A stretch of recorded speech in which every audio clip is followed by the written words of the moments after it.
The Lyrians ascended the highest section of the Mahakam Range. Snow crunched under their boots, cold air stung their lungs, and the wind snapped at their cloaks.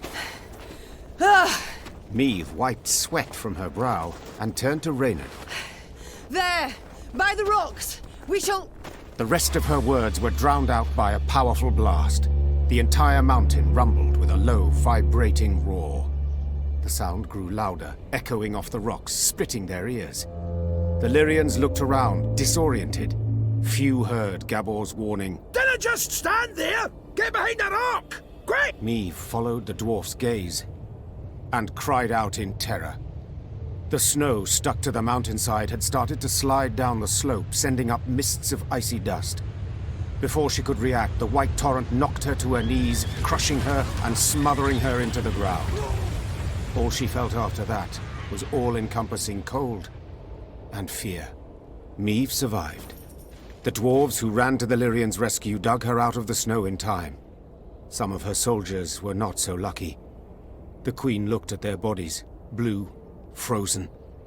Next to them lay dead horses, demolished wagons. The losses were enormous. Meve wiped her cheek. Her tears burned her frozen skin.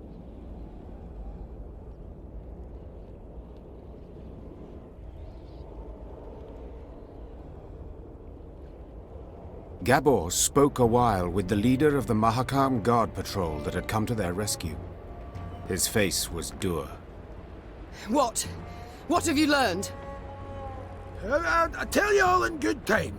First, you need a warm drink, good victuals. No, Gabor. I need to find out what in blazes happened here. Well, it was an avalanche. Of course it was an avalanche. I'm no fool. But what caused it? What was that noise? Signal horns. Ours. So you brought this snow down on us? Dwarves!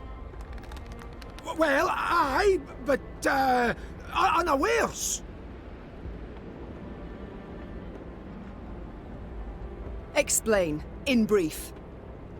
See, we clean our mount regularly. The way menfolk shovel snow off their roofs. Otherwise, the whole shebang would come tumbling down on our heads. When snow's gathered deep enough, we blast our horns to cause a controlled avalanche. Then we need to, sweep up a wee bit and the road's safe. All well and good, but why did you decide to clean up right as I was passing through? Wondering that myself.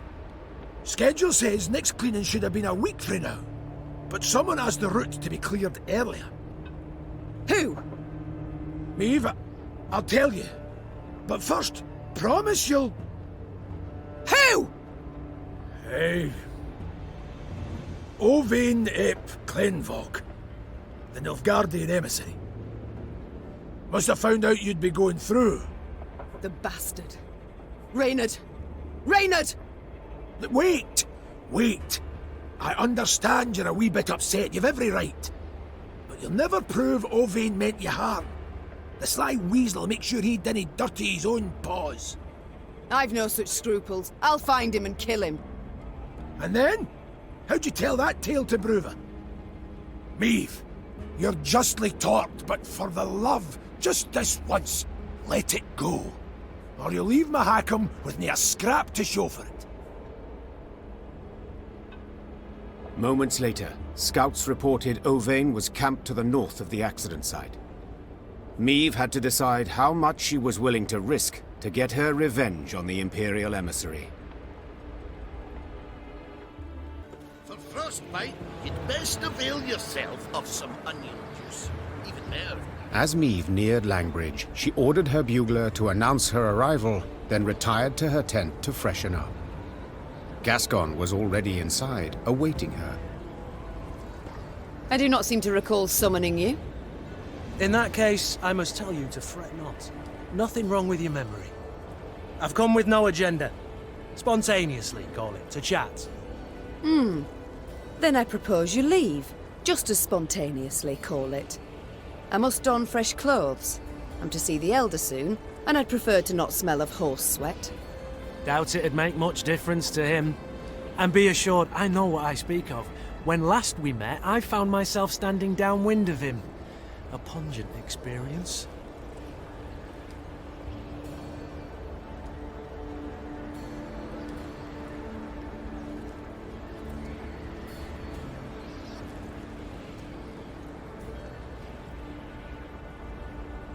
Well, you were saved the experience of his breath. So pungent I thought I might faint. Well, to revive you, pinch you awake, I'm sure would be quite a pleasure. Gascon! I beg your pardon. Ugh, I shall have nightmares now. Not tonight. For I fear you might not sleep at all. You see, there's something you ought to know. And decidedly before you meet with Bruver. The sites we cleared of beasts, I ferreted a bit. Noted something peculiar. Any notion what it was? None. The monumental dwarven architecture, perhaps? Bones, my dear Meave. Dwarven bones. Now, guess what I found on them? Wait, don't dare give me any hints.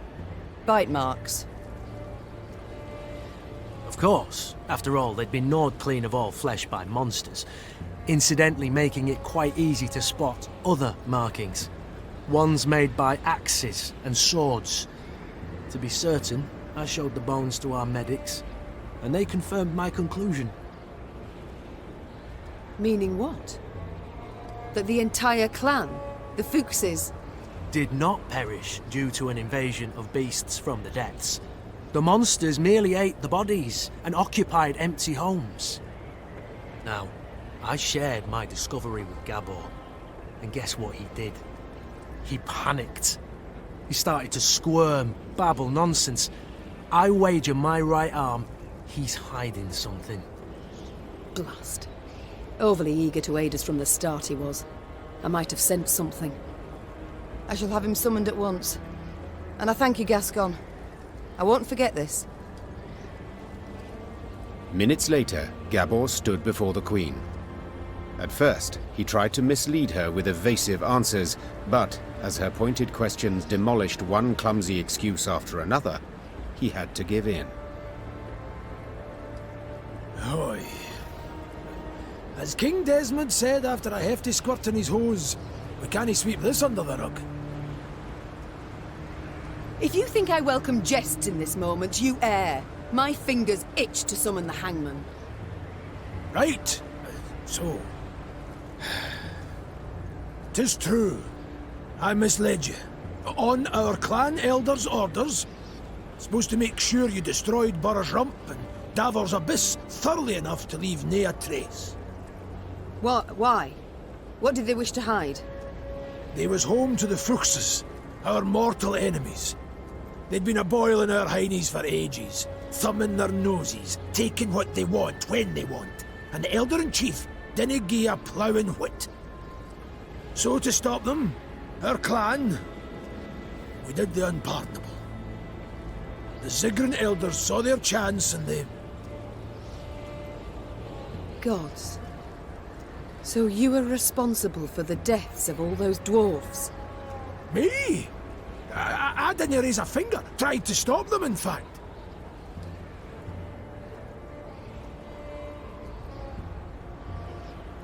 No witnesses survived, meaning you must have murdered the entire clan.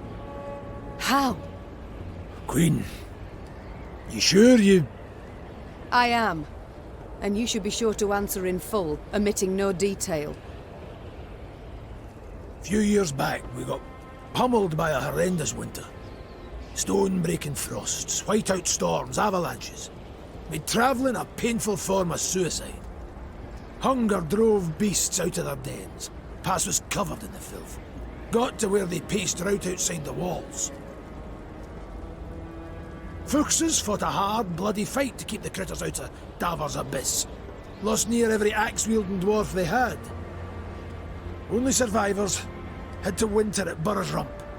Our elders felt such an opportunity wouldn't knock again. After killing the town's meagre guard, they set fire to it and barricaded the gates. They didn't stand a chance. Bastards.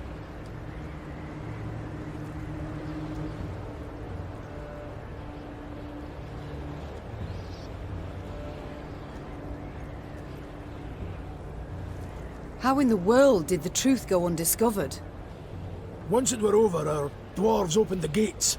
Before they'd lit their pipes, starving beasts came crawling out of the pass. The stank of dead flesh were strong. Zigrins who came back from that never were the same. If you'd only gandered their gaze when they had us all take a vow of silence. And then... You invented that blarney about primeval monstrosities the Fuchses had awoken by mining too deep. A riveting tale, and one with a moral to boot. Aye. But the elders worried Bruver would suspect something all the same. That's why they wanted you to destroy all the evidence. Repugnant. You claim not to have taken part, but neither did you do anything to stop the massacre. What was I to do exactly? The elders had decided. Nae a dwarf would listen to me. You might have informed the Elder-in-Chief. The guilty would have been punished. The guilty? You didn't ken Bruver. He'd punish the whole clan. Women, children, nae exceptions. Maeve, Queen. I'm begging you. He canna ever learn of this. Aye, I want a hack flame too when I think what the Elder's done. But t'other way it'd bring but more pain and death.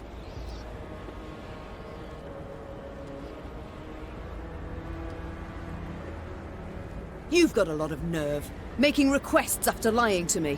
Trying to ensure you ken the stakes. But you'll do as you see fit. Like always. I need to consider what's right. Meanwhile, Gascon, make sure Gabor remains our guest. Of course. I'll let you know if he so much as rolls his eyes towards an escape route.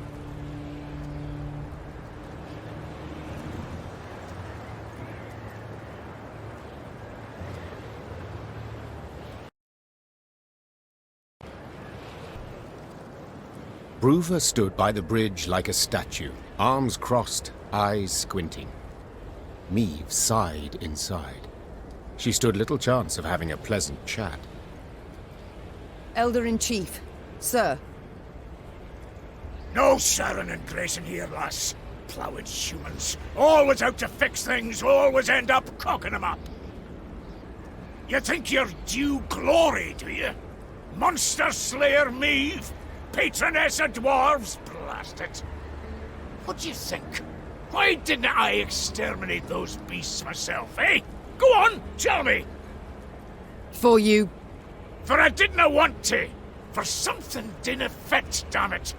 So I resolved to not destroy their nests and evidence till I learned the truth of who done it. Postponed it all those years expressly. Though your subjects were dying. I didn't need no lectures from the likes of you. Justice must be served. That's worth any price. And I was close. Had leads. And now, it's all gone to hell. You flooded Devor's abyss. You brought Burrow's rump down on itself. And I'll never ken who killed the Fuchses. Understand? Never!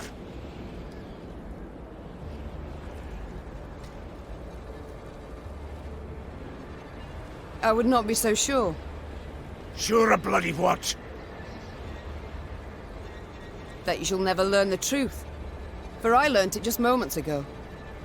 'Twas the Zigrins who killed the Fuchses. The Zigrins? But... hold.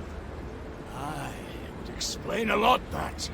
Ugh, the snakes! Worms! Rogues! Why, I'll show 'em! All right. Got to admit you've more in that pretty heat of yours than I expected, but dinna you start thinking we'll be toasting a new friendship.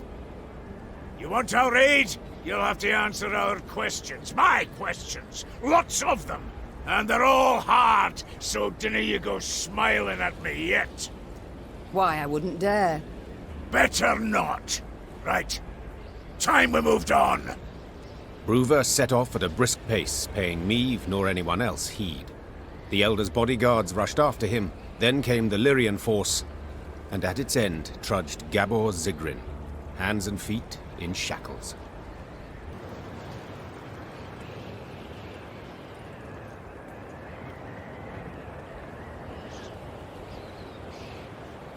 Dwarves demonstrate innovative thinking in many domains: metallurgy, engineering, architecture.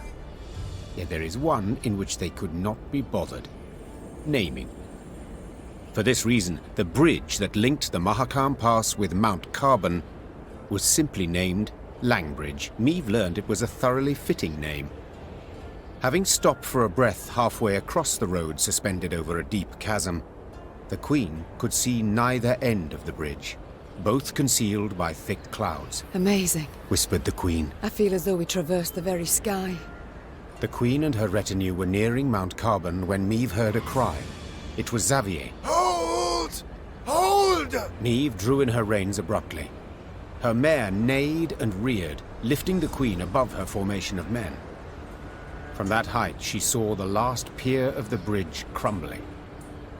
The dwarves at the head of the procession were unable to stop in time and plummeted, screaming into the abyss. What's the meaning of this, goddammit? Bruva roared. Fetch the engineers, now! The Queen was striving to calm her spooked mount when she sensed something swish past her ear. Out of nowhere, a Scoia'tael band had appeared at the rear of the column. Before anyone could react, elven archers had felled the rear guard. The soldiers lay on the bridge's stone surface with arrows in their backs. Meve was trapped. In one direction lay the chasm, in the other, a fierce foe. She had no choice but to stand and fight. Their strength combined, the Lyrians and dwarves managed to defeat the Scoia'tael. The guerrillas had weakened the last span of the bridge, turning the crossing into a deadly trap.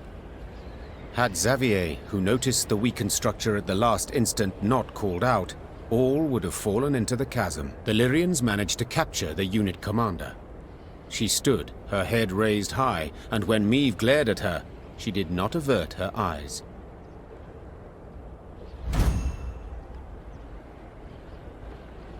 What is your name, elf? She said, Thank you, Reynard. I know well what she said. Kiss my arse, is that truly the best you can muster? I'd rather show you exactly what I can muster. Tell them to unbind me. You got your opportunity. On the battlefield. Will you not tell me what they call you? Fine. It's all the same to me. I'm more interested to know how you came to be here. Who sent you? No one. It was my decision to kill you, and thus avenge Eldain. Do you remember him? The elf whom you denied a burial? Whom you left in an open field to rot? You've elven blood on your hands. The blood of the elves of the Moulderwood.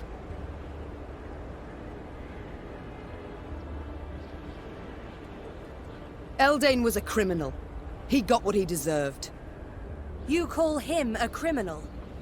What do you call humans who murder our kind in pogroms? Who massacre us? What do you call Black Rayla who fought at your side? Do not dare compare us. Do not dare! Enough. I've heard all I wish to hear. But I haven't. Did you fall on your heed, elf, eh? If you want to fight humans, go on and do it. You cannot talk sense to idiots and nay here, damn it. Mahakam is and will be neutral. You cannot be neutral. To Dwan, you are either their foe or their dog. Mahakam has stood aside, sleeping long enough. That is why we struck it in its very heart, as a call to battle. A call to brethren whom you, Elder, have kept from the world too long. I have kept him away. I've been bloody right to do so. You want to play at war, you numpties? You want to force the Pontar to flow upstream? Gang right ahead. Good riddance, I say. Gan kill, gan die if you fancy. But gods damn it, leave us alone. Yeah, I should kill you. With my own hands. I should cut your throat, put you out of your misery.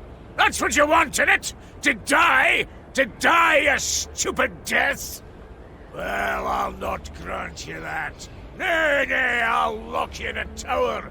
Sit there 3 centuries, and you just might grow a brain. Bruva Hoog gazed after the shackled elf as she was led away. Meve expected him to continue fuming, cursing her. But the dwarf stood silent. and his old eyes, half concealed by brows bushy as a forest floor, showed not anger, but the deepest sadness. Dwarven engineers made quick work of repairing the crumbled bridge span.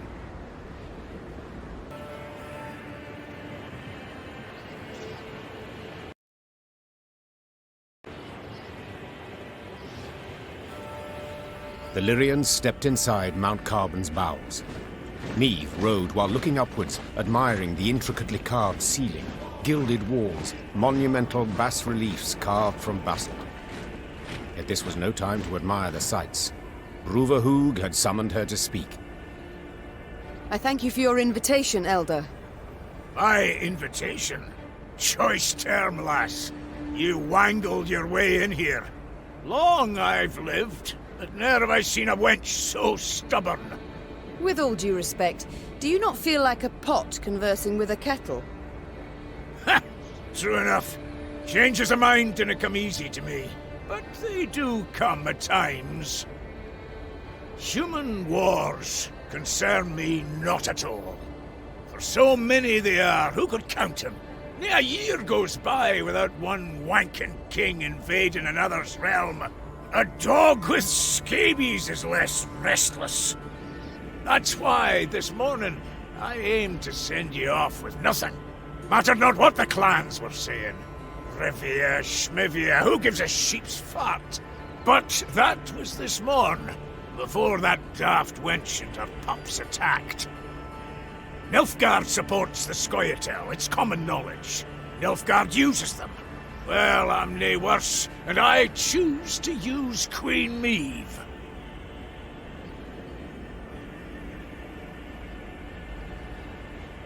So what use would you make of me, if I might ask? You've a plan? Aye, the kind dwarves like best. Simple, but sneaky.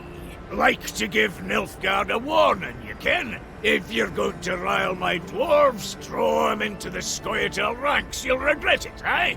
But I'd like to issue the warning without declaring war. All clear to you so far? So, when you march out of Mahakam, you'll find a company of our foot dwarves waiting out with the gate. Officially, volunteers enlisting with you against my will. And you're to put them at the fore next time you face Nilfgaard. Want the Blacklads to break their teeth on our bucklers, get a taste of our axe blades. After that, dare say they'll think twice before they send more Scoia'tael into these hells. I do not... Thank you, Elder. You restore my hope that I shall have my home back in the end. Faith can move mountains, aye, but it can't do much about borders. I've watched you close, and must admit you're a plucky lass. That enough for Nilfgaard? Canna be sure. We will see. We shall know soon.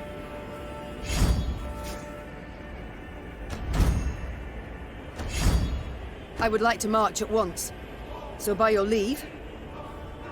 Nay, not granted. At once? What's that mean? Our laws are clear. Guests are to be sent off with a thundering feast. Even the humans. Bruva, as was Bruva's wont, insisted.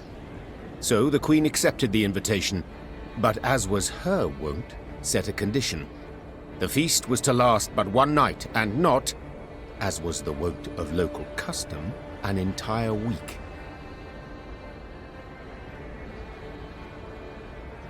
All clans were to be represented at the feast, save one, of course, the Zygrins, for they had already learned their punishment. The entire clan was banished from Mahakam. An exception was made for one of their number, for Gabor, who was beheaded before the day was done.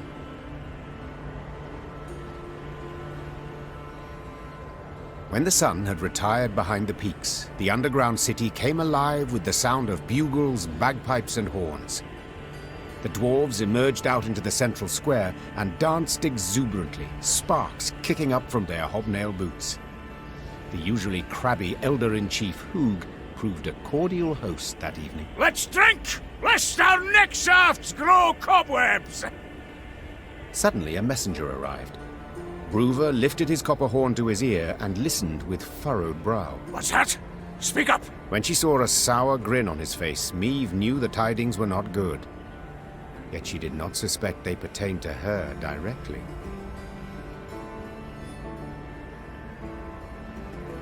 Meve, you expecting anyone? How's that? Runner says a delegation's arrived at Carbon. Frae Lyria and Rivia. Got a Nilfgaardian escort. How dare they? Traitors. Who leads it? You'd best sit. Who leads the delegation? It's your son, Villem, I fear. Villem. Mahakam remains neutral as regards all your squabbles. I trust I needn't remind you. So I'll have no scrambling or shoving, and certainly no bloodshed.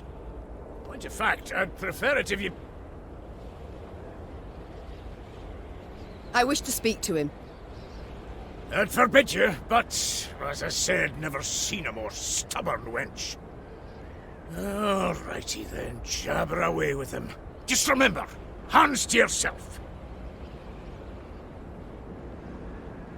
Meve spotted banners, a Lyrian eagle upon one surrounded by Nilfgaard's black rags. Her hands became fists, showing how helpless she felt. Then her son and rival, Villem, emerged from behind a row of Imperial footmen. My. I should apologize. It seems I missed the coronation. Congratulations, my son. Who was it who placed the crown?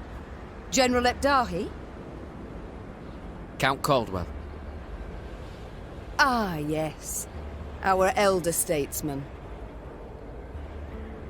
Why have you come here, of all places? To acquire arms for Nilfgaard? As my official mission, yes. Yet unofficially, I wish to speak with you. I trust you've had tidings from the field. Edirn turned to ash and dust. Vizimir murdered Redania in chaos. Foltest forced to strike a pact by his vassals betrayed, Henselt the same.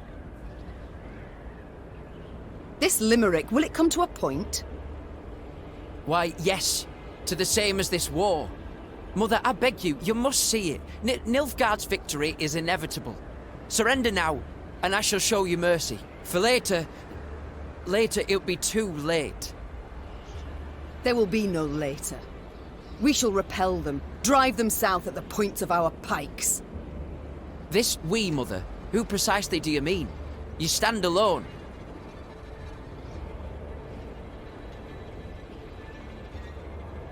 I prefer to stand alone over standing with Nilfgaard, with the invader, as you do.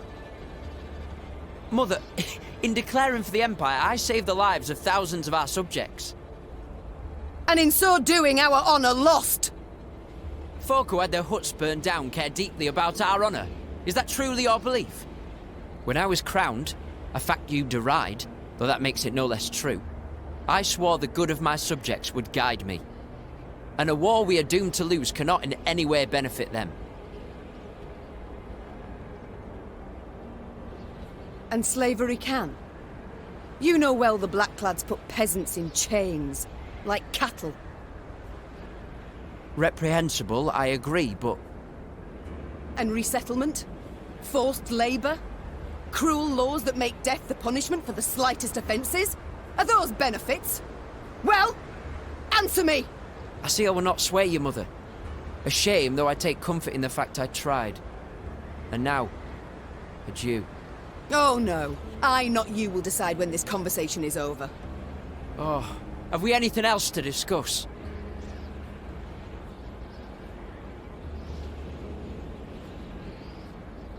Are you perhaps aware that the Nilfgaardians tried to kill me?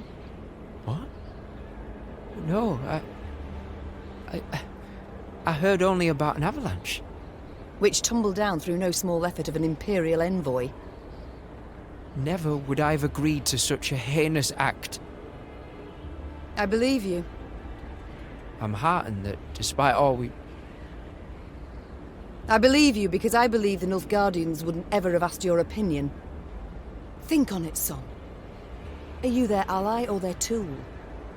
Can you ever be sure? I am the king of Lyria and Rivia. To serve my subjects' best interests, I am prepared to make even the most painful concessions. Might I leave now? Or is there more? Naturally. How did you know you would find me here? I received Nilfgaardian reports to the effect that you've been seen in the pass. Oh, roses are red and so are your cheeks, my son. As ever when you're caught in a lie. Lyria is 2 weeks' travel hence. Had you received word only once I was here, we'd have been long gone from Mahakam by the time you assembled a force and completed the march. No. You were forewarned of our intended route. It means I've a traitor in my ranks. Another one. Get out of my sight, Villem. And pray we only ever face one another on neutral ground. Meve struggled inside not to turn and gaze once more at her son. He'd changed since they'd last faced each other, grown manlier, and he wore the crown well. The Queen returned to the banquet hall. Her advisors shot her questioning glances, curious what she had discussed with Bruver. But Meve decided to keep the details to herself. One of them wore a Nilfgaardian lead around his neck. Until she knew who, she would have to remain vigilant. Feasting's done, Reynard. We must consider our next move. I've thought on it, Your Grace. We've strength enough to hit the foe, but still not the numbers to face him in open battle. So what do you propose? This war we cannot win alone, nor even with the dwarves at our side. But if we secure a victory, small yet symbolic, we shall show the other realms of the north all is not yet lost. Thus, I propose we attack behind the front lines, somewhere well clear of any major Imperial force. Where would you suggest? I'm considering Angren. To begin with, a thickly wooded marshy land, always helpful in clandestine operations. Secondly, the land strategically important, as it's the chief source of building material for Nilfgaard's fleets. All too little, I fear. Since we require a victory that would be symbolic, we must strike where it shall hurt, and Angren... Just recently welcomed a new regent, in the person of Count Coldwell, my third argument. Naturally, if Your Majesty wishes, I'm prepared to present alternatives to this. No need. We march at dawn. Meve had toiled, cajoled, persuaded, and gained the dwarves' support. She left Mahakam strengthened, markedly. Even so, the Queen was in a foul mood. For it was clear a traitor, a viper, nested among the Lyrians. Someone who had conveyed the Queen's plans to her foe. From this moment on, Meve would need to weigh every word she uttered, even in the presence of her closest associates. Your Grace, we must plot our course forward. Shall we take the western passage into Angren, or...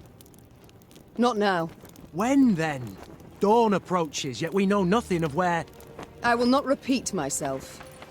The Queen knew she would learn the traitor's identity in the end. If need be, she would tear the name from the throat of another turncoat, Count Caldwell. Meve drooled at the prospect of seeing Caldwell in chains, then passing him to the hangman. Saddle the horses. I shall take the fore. The time for diplomacy, for preparations and negotiations had gone. Meve was to attack her foe at last, and she could not wait to do so.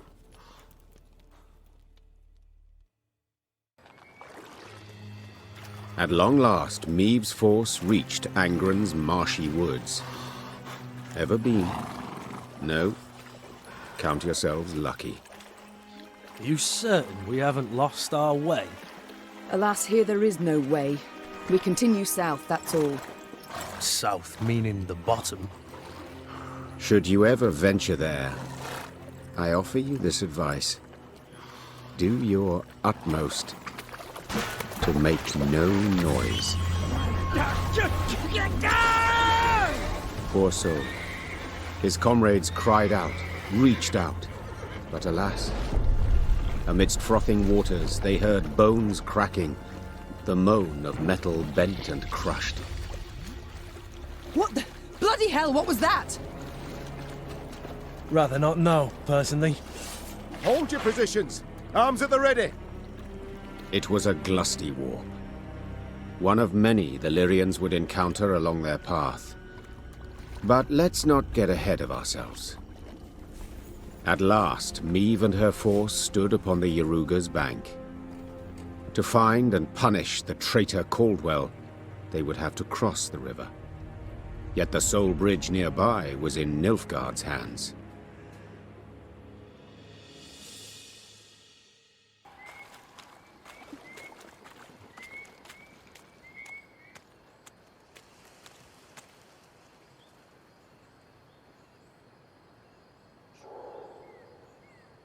Hidden among brambles, Meve watched the Nilfgaardian sentries atop the palisade. In full gear, alert in stance, they looked sharp and ready to defend the stronghold. Blast! Meve hissed, for she now knew Red Lobinden would not fall by surprise. A siege would be needed, and it would slow her advance. Yet there was naught she could do, as this was her one road to Angren and to Caldwell. Reynard wiped the sweat from his brow, donned his helmet, and dropped his visor with a tap. On your command, Your Majesty.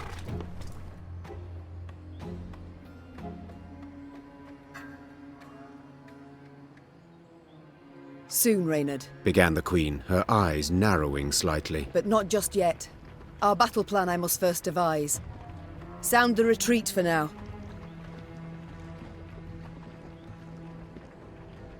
Once more, the Lyrians stood before the stronghold of Red Lobinden. On your sign, Your Grace. We await, said Reynard. Very well. We mustn't delay. Reynard, our plan of attack. Armoured infantry to lead and take the first salvo upon their breast, scaling ladders to follow. Afterwards... Masterful. Truly masterful. Interrupted Gascon. Yet, despite the mastery, fit to be improved. How, namely? Hold back your force. Lie in waiting. I'll take 10 good men and open the gates for you. Wide. And how do you aim to achieve this? Asked Reynard. Knock and claim to be a trinket peddler, I suppose. Or perhaps one of Lebioda's devout disciples. Must you know every last detail? Where's the fun in that, sir? There's none in warfare. Never. Seethed Reynard. For war is no farce. Your Majesty, he stands no chance. Not the slightest. None at all, I concur. Yet his eagerness intrigues. Let's see what he can do. Reynard did not approve of Meve's decision, this was clear. Yet he dared not undermine it.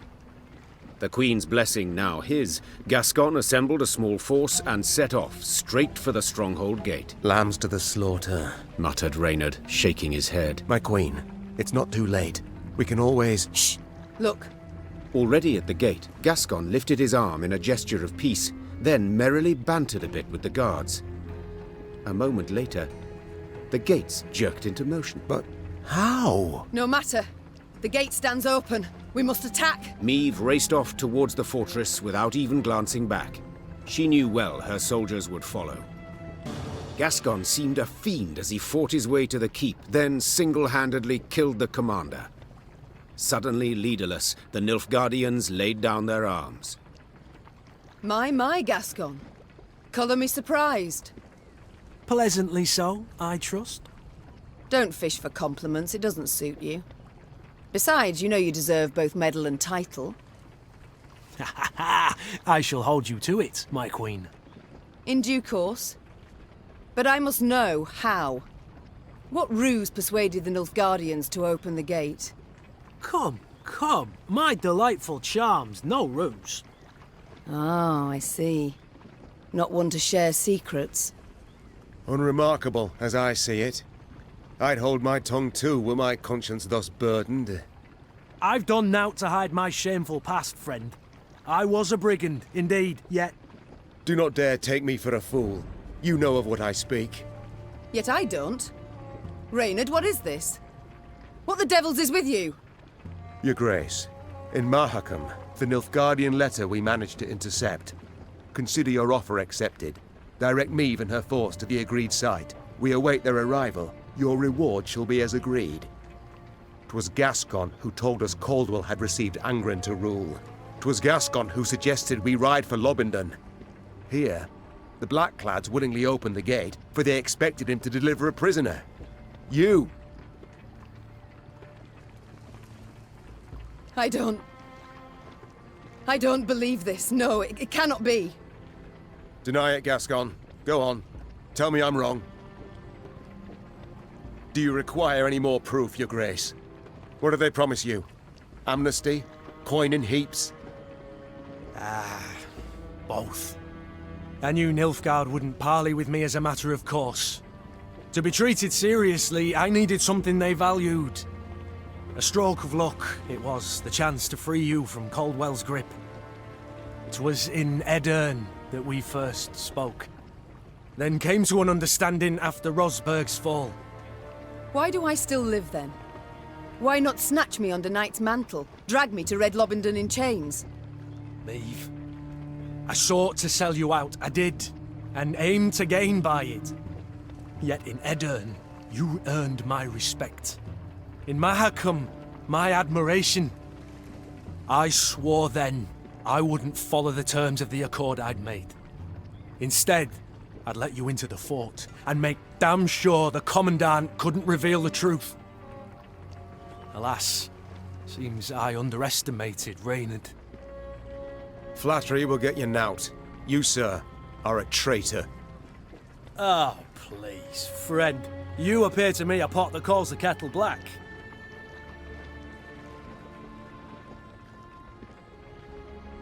Reynard?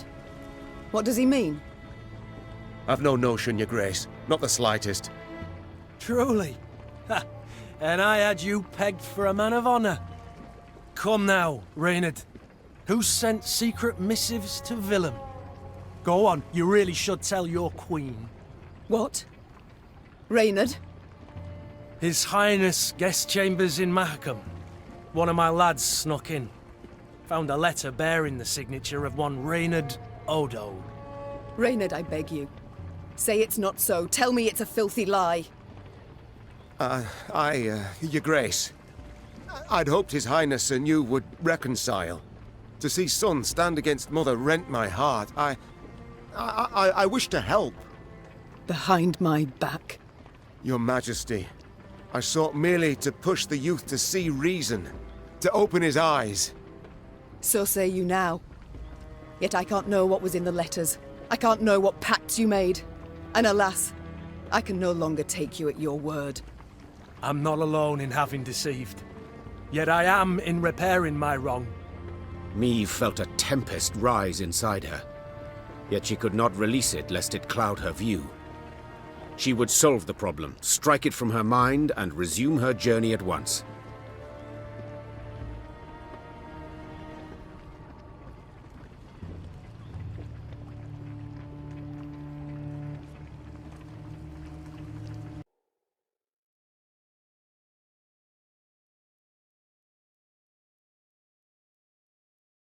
Drawn and quartered I should have you both. Yet in truth, I cannot do without your aid. Now more than ever. 'Tis the one reason I show mercy and forgive. Your Grace, perhaps made with doubt, but 'tis the right decision. I shall prove it. Thank you. Reynard and I rarely see eye to eye, but under the circumstances, I second his every word. Oh, shut your damn traps! And I believe you're needed in the wagon train. Now! The Queen's wish was clear and fierce. Gascon and Reynard slid off, leaving Maeve to her thoughts. From the palisade's rampart, Maeve gazed out over the marshlands across the Iruga. The Queen sighed deeply. She expected great challenges in Angren. She had also expected, even hoped, to find the one traitor in her midst. But two, and both her close aides-de-camp. She felt a weight upon her heart now. Blast it all, she muttered. Not the first dagger I've taken in the back. Likely not the last either. Yet to pity my lot will help not at all. From the captive Nilfgaardians, Maeve learned Caldwell was at Tuzla Castle, in Angren's very heart. A small detachment would remain at Red Lobinden, while the Queen with the rest of her force set off to face the treacherous Count.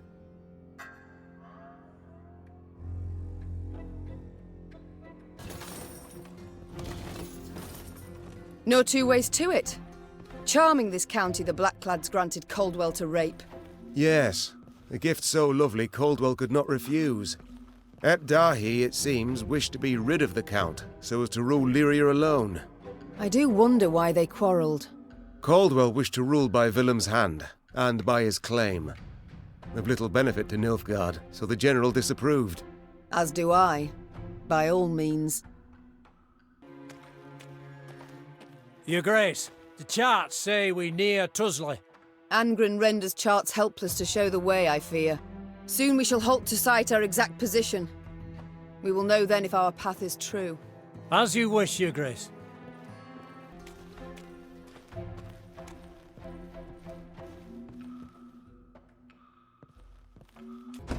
In Angren's swamps, one can easily lose one's way.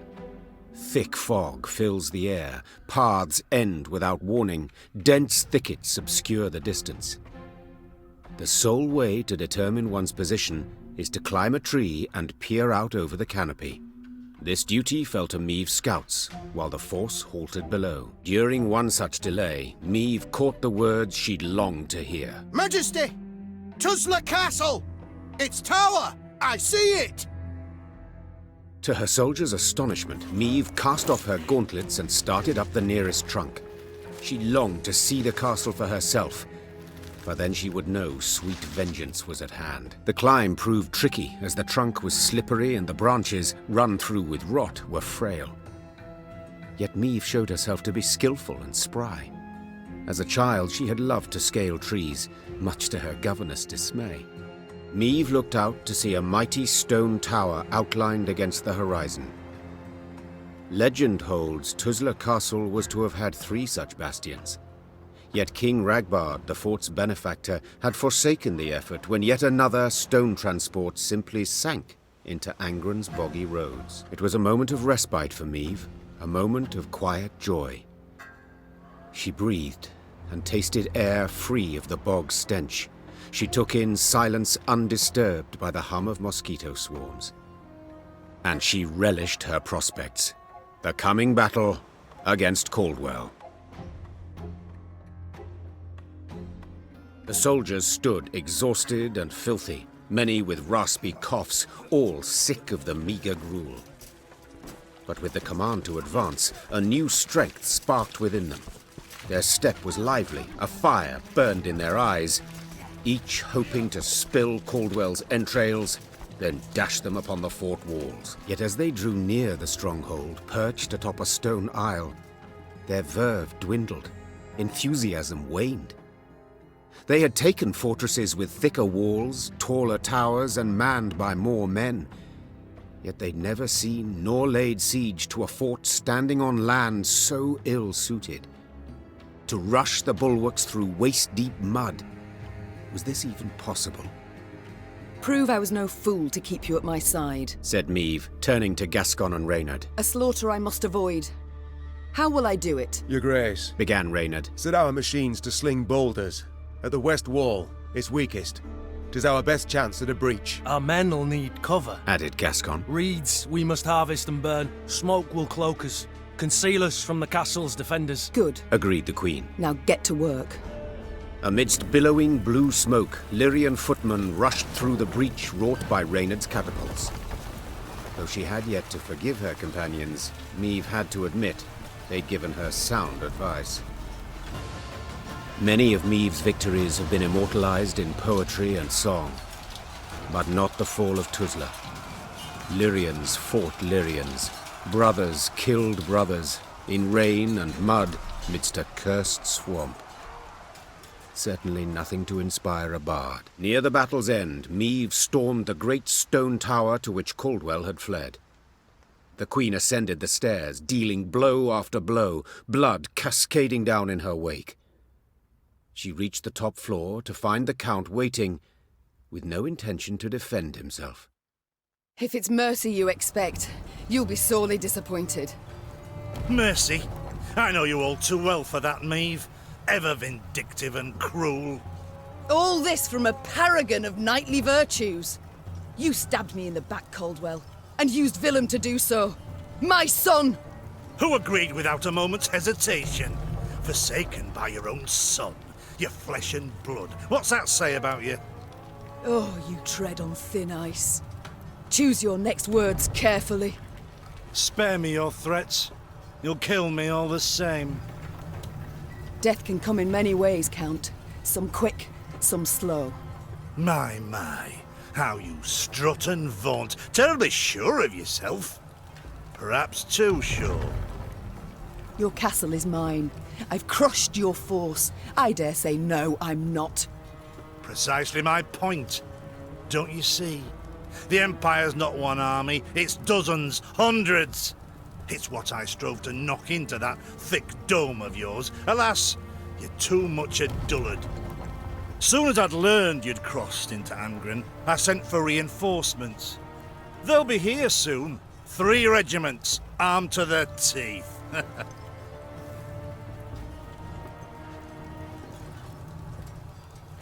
Nilfgaardians seem ever to have the upper hand, yet I find the means to defeat them. Not this time, Maeve. Nilfgaard comes in numbers. 10 Imperial footmen to each and every one of yours. You'll not win, nor can you flee. Do you know why? Enlighten me. I dare you. But one bridge leads to Tuzla. As it happens, I ordered it raised as you laid siege. The swamps around the castle are too deep to cross. Try to rebuild the bridge, the Imperial troops will arrive before you can finish. Your men they'll slay as you watch, and then they'll wring your neck. I wouldn't be so pleased were I you. You won't live to see this outcome. I know that, but I take heart in the truth. Though the castle you've seized and will likely kill me, I've won. Outsmarted you, Maeve. Twice now. And you know what? 'Twasn't even that hard. With those words, with his arrogance and contempt, Caldwell had gone too far. The Queen gripped his shoulders, pushed. Caldwell stumbled backwards, then tripped out the window. A blood-chilling shriek filled the courtyard, then broke off abruptly. Now fool me thrice. Try. Maeve slapped the dust from her hands. The traitor had met a deserving end at last. Yet this was no time to revel in the Count's demise. If Caldwell had spoken the truth, the Queen and her army were in grave danger. Maeve's scouts quickly confirmed the traitor's claim. The bridge was indeed in flames, and Nilfgaardian regiments were advancing from the south. Now to confirm if there was truly no other route by which they could flee, the Queen ordered her men to ask the local peasants. One of their number, a stable hand who'd lived near Tuzla all his life, claimed a secret path led out the back of the stronghold. King Ragbard himself ordered it built. Had him drop great stones into its swamp, one after another, like beads on a string. Bitter water covers them, so you can't see nowt at start. Can make 'em out if you go proper slow, though. What is it? The stones, they lead to Ysgith. And there, my lady, lurks an evil worse nor any black-clad army. What? A beast of some sort? Some say beast, others god. Gurnikora, they call her. And you'll yet see, my lady, Ysgith shines red with your blood. A silly tale to frighten children, Maeve thought at first. Then paused. For something about the man's voice made his every word believable. None too encouraging, yet preferable to certain death. Tell me, from Ysgith, will we reach the banks of the Yaruga, near Red Lobinden perchance? Aye, your majesty. You need but head north. And pray all along the way. Soon, Maeve stood where the stable hand had said she should, at the edge of a vast marsh. Carefully, she dipped a foot into the broth and probed for solid ground. Sure enough, she found stone. One cautious step, then another. Maeve slowly strode off towards Ysgith. With the path to Ysgith hidden from view, Maeve proceeded like one blind, moving solely by touch. With each step, she could not know if she would find rock or plunge beneath the black water's surface. The Queen's soldiers followed single file, carefully mirroring her every move. The Lyrians, near the end of their strength, got lucky when a light breeze dispersed the fog to reveal dry land. The Queen let out a sigh of relief. Meve kicked off her boots to empty them of water and mud, then promptly screamed. Her legs were in leeches, slimy, bloated leeches. Ignoring the pain and trickling blood, she frantically tore them from her legs, wishing to be rid of them. Having plucked the last parasite from her calf, Meve grabbed her boot to crush the bloodsucker beneath her heel. Yet it had already slithered off. She spotted it on the trunk of a birch where, like a very fast snail, it was climbing.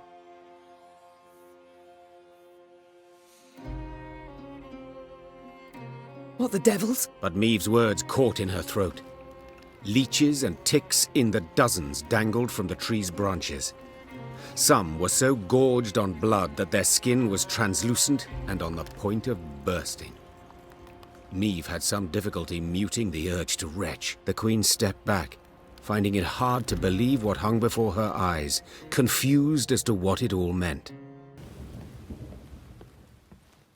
While accustomed to life mid swamp monsters and black magic, Angren's denizens never dared enter Ysgith. The Lyrians only once saw signs of a human presence there, when they spotted a group of thatched-roof huts amongst alders. That settlement, is it inhabited? Meve asked, turning to her scouts. Impossible to say from this distance, Your Grace. The Lyrians entered the village, swords in hand, prepared to fight. But not a soul nor a beast came forth. Some homes had collapsed from rot, while tall grass concealed the paths between them. Yet, someone had been there not long past, for fresh ghoul cadavers lay by the well. Meve knelt beside the corpse of one cut clear in half. The beast's killer had been exceptionally strong, and wielded a razor-sharp sword. More likely to come around. Meve leapt to her feet. A man in thick leather armor had emerged from one of the huts. Transfixed by his cat eyes, the Queen nonetheless sensed he was rather badly hurt. Were that true, my scouts would have blown their horns. The man pulled out a pendant shaped like a bear's head. It hummed and twitched as if striving to free itself of its chain. Far as monsters go, he said, lips curling into an unpleasant smile. Witchers aren't usually wrong. A moment later, a scream pierced the air. Quickly, instinctively, Meve drew her sword and lunged forth. The Lyrians emerged victorious, due in no small part to the Witcher. Thanks for the help. Name's Ivo, Witcher, School of the Bear. Meve, Queen of Lyria and Rivia. Well, well. Didn't expect to see anyone out here. And certainly not a queen with an army in tow. We're not here by choice. I bet not. No one plans to pass through Ysgith. And you? What's brought you here? A contract, perchance? That's right. Hunting a monster. This beast you're out to slay, what is it? Hang on. You mean to tell me you've led your force into Ysgith and don't even know what lives here? I believe I was clear. We're not here by choice. Yeah, but now that you are here, it'll take a minor miracle to get you out.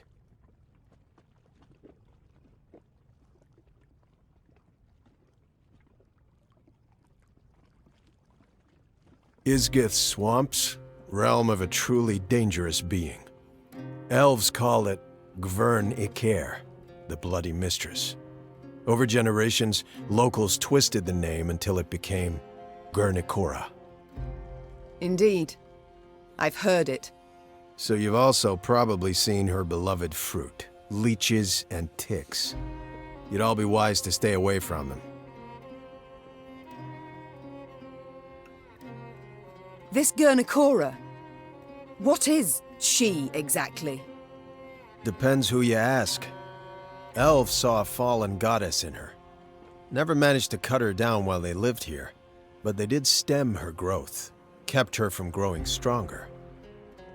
As for the local humans, spirit of a cursed princess, that's their take. Deep belief, actually. Care to elaborate? Stories that she was riding north to marry a Temerian duke. Whole retinue and caravan got lost, wagons got stuck, everybody drowned in the bog. Quicksand got him, that sort of thing. Gurnikora grabbed a root before the quagmire swallowed her whole. Hollered for hours, but there wasn't a soul around to hear her. Leeches, hundreds covered her, settled in for a royal feast. Sucked her dry, drained her to pretty much the last drop. Fear and revulsion so completely overcame her spirit, she couldn't pass into the afterlife. So she came back, revived by Ysgith's magic. Ugh. A chilling tale. Yeah, except made up, probably. Don't believe the elven legends either. Gurnikora's a monster, plain and simple. Extremely dangerous, sure, but just a monster. The leeches and ticks, you called them her fruit. It's kinda complicated. We've time enough. Gurnikora's a little like a vampire. They're kindred creatures. Except, instead of feasting on the blood of others, she feeds them her own. I'm not certain I understand. They're parasites, right? She puts them on her body, feeds them her own blood. Then hangs them on shrubs and trees. Ugh, to what end? To other monsters, they're delicacies. Sweet, juicy, full of Gurnikora's blood. Irresistible. Any beast that tastes that loses its mind, turns into Gurnikora's slave. So, if your paths cross and push comes to shove, she's not gonna be alone. Find yourself fighting the whole damn swamp.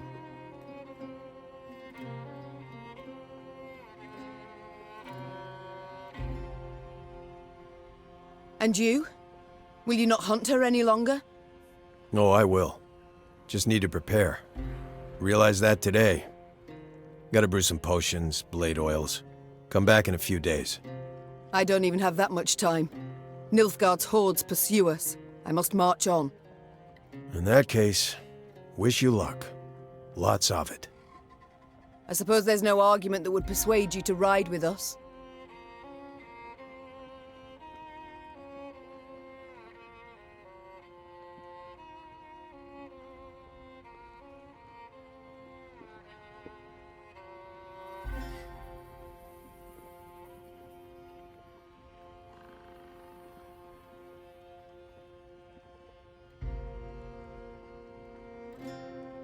Your Grace, mutations strip us of emotion, not reason.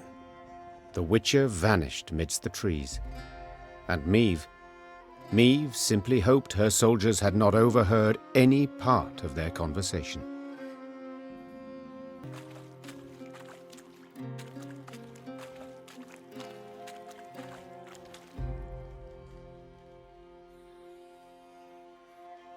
The Lyrian force had reached the very heart of Ysgith.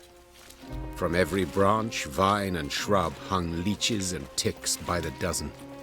Swollen with blood, their abdomens glistened, glowing red in the misty air so putrid it set Meve's head to spinning. She paused at a moss-covered boulder, pressed her flushed forehead against its cool surface. Her soldiers passed by, pallid, filthy, drained. She wished to say something, lift their spirits, but instead a cough rattled her breast. Suddenly, splashes all around Meve in the water, as if a rain of fist-sized drops had begun to fall. The Queen lifted her heavy gaze. Seemingly on command, ticks and leeches dropped into the warm, soupy waters, then clumsily wriggled off toward a dead alder grove. Meve knew at once what skulked behind the trees. Gurnikora, Ysgith's mistress, Ysgith's queen. Weapons at the ready! The queen roared. Close ranks! The Lyrians quickly converged, formed a wall of shields, and crouched behind them. Terrified, they stared as a multitude of eyes flashed open midst the branches, while revolting, muck-covered beasts rose from the gurgling waters around. Meve silently uttered a prayer. Hail, Melitele, great mother, maiden and crone, ever have us in your care. Of the battle in Ysgith, Meve remembered very little. It seemed a nightmare, its details a haze, the sensations very real. Midst a thick fog, she fought in a frenzy, desperately hacking at the scourge that advanced from all sides. In the end, silence fell over the swamp. Its boiling waters lay calmed. The ticks and leeches were gone, while Gurnikora lay among rotting leaves, covered in blood, unmoving, but still a fearsome sight.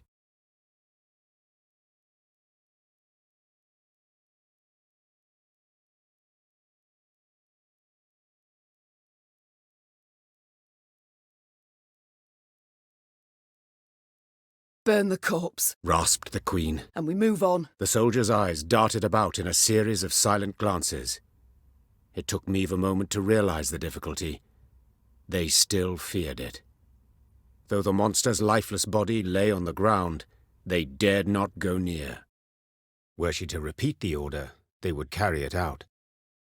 Yet she did not wish to force that on them. Swallowing her own revulsion, she walked up to Gurnikora's corpse and set it alight. The air soon filled with the suffocating stench of burning hair and flesh. Sparks belched out as melting fat fell on flame. Until, finally, nothing was left of the Bloody Mistress but scorched bone. The Lyrians resumed their march towards the banks of the Yaruga. They forced their weary legs to maintain a swift pace, and stole no second glance at what they'd left behind. Yes, my lady? I haven't had the opportunity to thank you. Had you not been so alert, we'd have fallen to our deaths in Mahakam. I merely did my duty, Your Majesty. Modest as ever. Yet once the war is over, I shall make certain you're properly rewarded. My lady, the one reward I desire is victory. Your victory. Other matters await my attention. We shall speak later.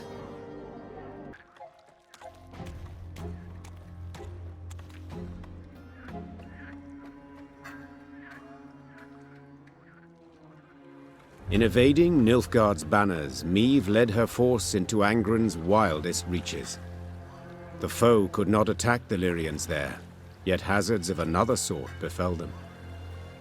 One day they reached a quagmire too vast and deep to ford.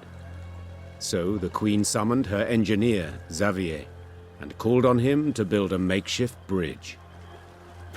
By nightfall, he had drawn up plans. We shall start by laying abutments, then drive piles into the mire. The depth? We dropped plumb lines. 4 L's. Consumed by the plans, Meve did not see as Xavier slipped a line off his shoulder. By the time she felt it on her throat, she feared it might be too late. I long awaited this moment, when we would be alone. You die now, Majesty, and with you dies Lyria's, Rivia's, the whole North's will to resist. Hail, Ketzer! Hail! What died was the Nilfgaardian rallying cry in Xavier's throat. At the last instant, Gascon and Reynard rushed in to save the warrior queen, and thus proved their loyalty beyond any doubt. Your Grace! Your Grace!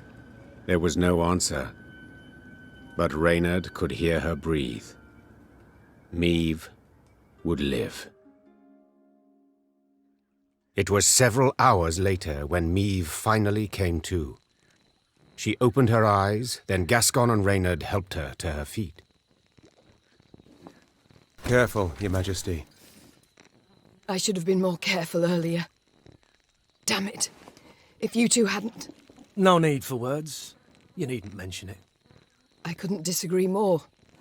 We're due for a long conversation.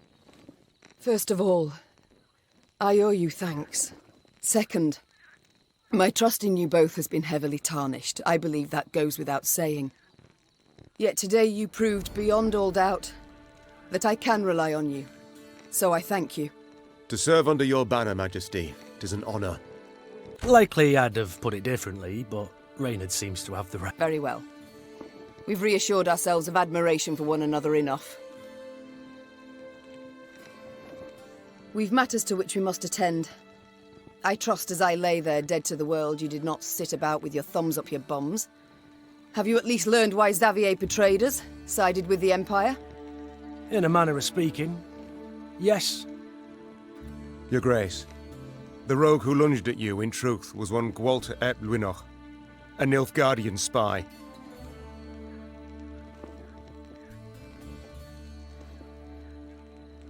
Just a moment, that makes no sense. He saved my life in Mahakam, on the bridge.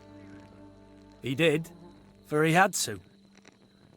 In one of the letters we found, Ep Dahi orders Gwalter to watch over Elder-in-Chief Hoog. The Scoia'tael in the mountains was sent there by Nilfgaard to recruit dwarves, but their commander, the Vixen, they feared she'd attack Bruva himself, something Eb Dahi wished to avoid. Naturally. For someone else could seize power, someone not so neutrally inclined. Someone more likely to aid me, gods forbid.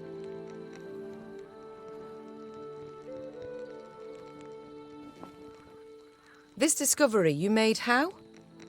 We found in his toolbox a concealed compartment, letters inside. Though encrypted, we managed to decipher them. They were the Grey Rider for you to read. The swine. An Imperial spy in my ranks this whole time. But to wait so long to strike, why? He'd only just received the order. Another letter in the box, signed by General Eb Dahi, stated, "To Gwalter ep Luinoch, eliminate M at first opportunity." Honourless bastards. They'll stop at nought. Now, Maeve, you'll gain nought by getting riled. No sense to it. This is good news, in fact. Is that so? Think. Ep Dahi had a spy in our midst. He knew our movements, had his eye on us, his finger on the pulse. He knew our plans, who we parlayed with, and yet he didn't order your assassination. For you posed no threat. Well, clearly so much changed. Congratulations! Nilfgaard fears you now. And rightly so. But we found him in the rubble at Rosberg, midst the ashes. Precisely what placed him beyond suspicion. We suspect Gwalter enlisted with the Edanians some years past, infiltrated that army. He had a hand in Rosberg's defence. Then, when the time was right, he lent that same hand to its demise. Caused an explosion that tore a hole through its walls. It worked, but at a price. He suffered severe burns. If not for our medics, he'd have... Stop. So it was not elves who brought about the fort's fall as he claimed? A filthy lie to stoke the fires of racial hatred, to stir conflict and chaos and rage that would make the realm of Edirn waver and fall. If we're to judge by Rayla's actions, he was rather successful. Bastard. Yet even so badly hurt, in such pain, not for a moment did he drop his mummer's act. I've heard much of Nilfgaardian spies, Your Grace. They're trained from childhood, face constant indoctrination. They do anything for the Emperor, anything and everything. As soon as Gwalter spotted a chance to join our ranks, to be at your side, he took it, exploited it ably.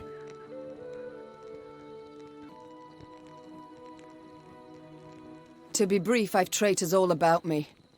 Your Grace, you resent our actions, I understand, but... You, Villem, the Cad Caldwell, Gascon, Gabor, finally Xavier. Tell me how. How am I to trust anyone? You can't. Amongst all the realms in the north, you're Nilfgaard's sole rival. One remaining threat. All other rulers, either soundly defeated and enchained, or tails tween their legs, they've donned Nilfgaard's leash. The Black-Clads will do all to destroy you, if not upon the field, then in secret, with an assassin and a quick, sharp blade. What's left? Prayer. Melitele too is sure to turn and take Nilfgaardian gold sooner or later. We've talked enough. We must form up. Move on. Majesty, you ought to rest. You stand swaying. Your step can't be too sure. Only my horse needs step true. Maeve, you've just about had the life choked out of you. No time to play the hero. I'm not, Gascon. Quite the opposite, actually. These damn swamps, they terrify me. I wish to get the hell out and never, ever look back. The Aruga lies near. I sent scouts ahead. They've secured a barge. We can sail to Red Lobinden. Splendid. Sound the horns. We march.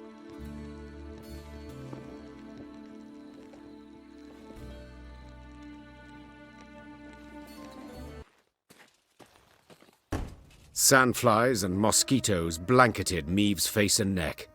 She did not bother to brush them away.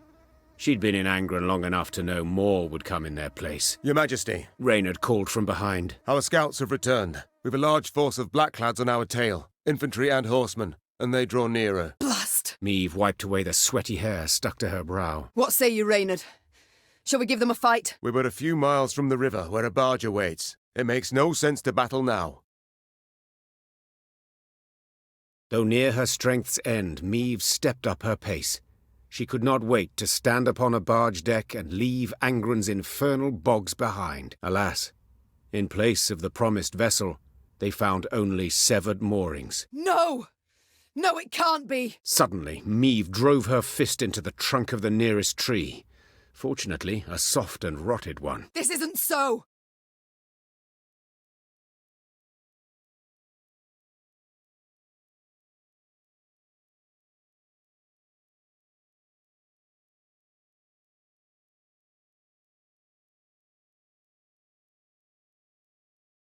Your Grace, have mercy. I stepped away but for a spell. Croaked a scout, pale as a ghost. And thieves jumped out the underbrush. Fell upon it. Whole band of them. A white-hair warrior. A minstrel. And a lass. What had a bow. Well, is that all? Interrupted Gascon. No vampire sat upon an ass with no saddle? You cocked up, man, damn it. Maeve, what now? The Queen turned back towards the swamp. Between the trees, she glimpsed a golden sun glimmering upon a banner. We shall discuss that later, said the Queen, drawing her sword. provided we survive. Near the battle's end, Maeve faced a black-clad officer. Nimbly dodging his strike, she countered. The Queen's sword sank deep, the hilt rattling his breastplate. A rush of hot blood covered Maeve's hands. The winged helmet toppled from the officer's head, exposing a sweaty face, gasping for breath. Nin! When? Before the Queen stood a ruddy-haired boy with long eyelashes. He was Villem's age, perhaps a bit older. His body slumped, then disappeared beneath the malodorous foam atop the murky waters. Maeve cast away her sword as if it had burned her hand.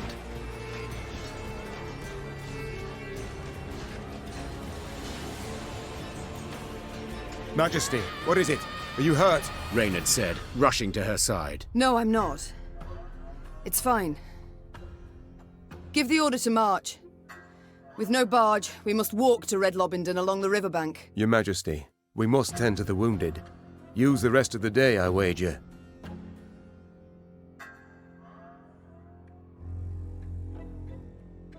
We ain't time enough for that. Interjected Gascon. That was but the vanguard sent in pursuit to slow us down. And even so, they outnumbered us 2 to 1. What happens when the main force arrives? We must flee.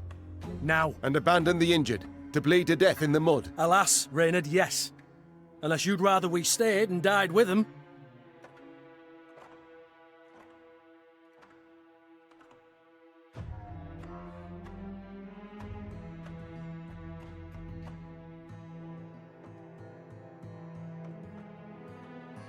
Reynard, to lead with honor, not cold self-concern. This I would always choose if I could. Your Majesty, I beg you. But Gascon reasons soundly.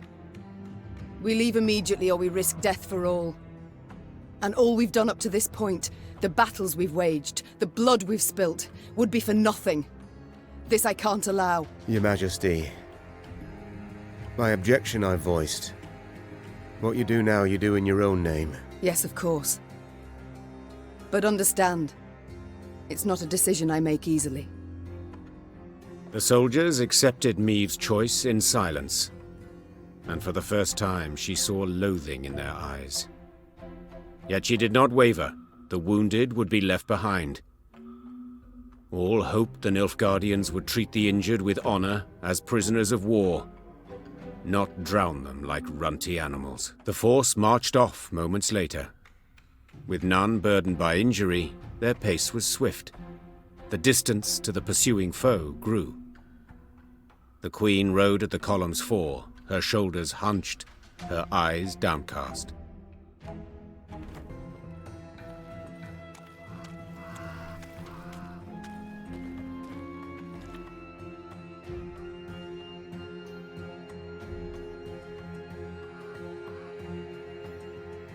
At long last, Maeve spotted a dark form spanning the river's course, Red Lobinden's bridge.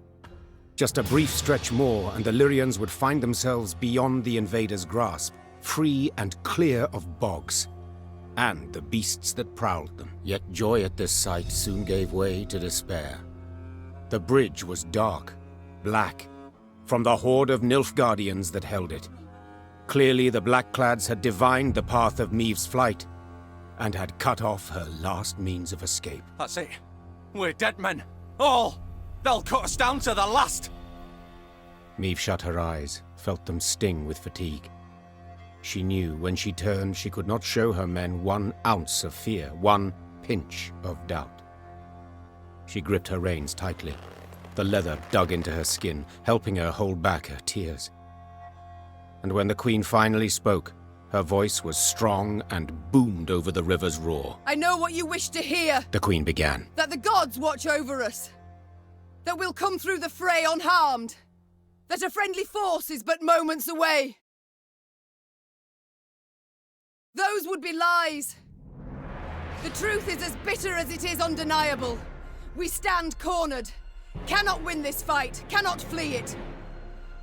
We can but choose how to die. Hanged from the boughs like common criminals, or weapons in hand, like the fighters we are. I've made my choice. Time you made yours! With that cry, Maeve broke for the bridge toward a forest of spears into a deluge of arrows. She let the tears fall from her eyes, tears of rage, fear, fatigue. It was not until she'd almost reached the enemy line that she dared glance backward. And she saw she was not alone.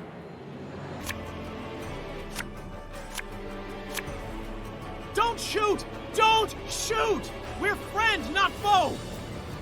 Damn it, just gets better and better. To the bridge! Cut the way back to the bridge! Bolster the defense! Your Majesty, no! I've lost my tooth. Son of a whore.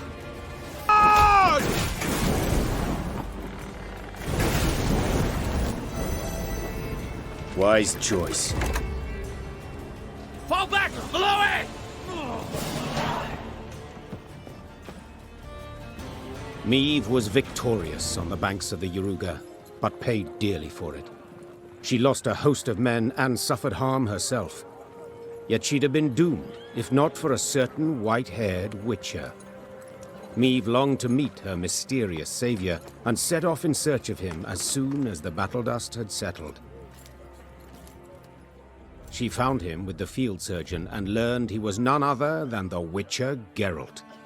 Yes, incredible as it may seem, I've heard the tale from several, and can vouch for its truth. At any rate, making naught of the fact that Geralt's ears were ringing from a blow with a mace, Maeve began immediately to interrogate him. You for Woodbridge? Asked Maeve, prodding him insistently. For a spell, Geralt worried his hearing was shot, but then realized the Queen had a lisp. Worked out that way, I guess. You guess? Maeve gagged on the blood in her mouth. Someone hold me! The Queen felt Geralt merited the highest honor, a knighthood. Another monarch might have delayed until a more opportune time, but not Maeve. Maeve delayed nothing. Count Odo, you, sir, do the honors. Alas, I cannot because of my tooth. For valor shown in battle, I, Meve, by the gods' grace, Queen of Lyria and Rivia, hereby do knight thee. Gerald of Praise Unknown, the bridge you felled with men from Rivia. Or so you guess. I guess it falls to me to dub thee, Gerald of Rivia.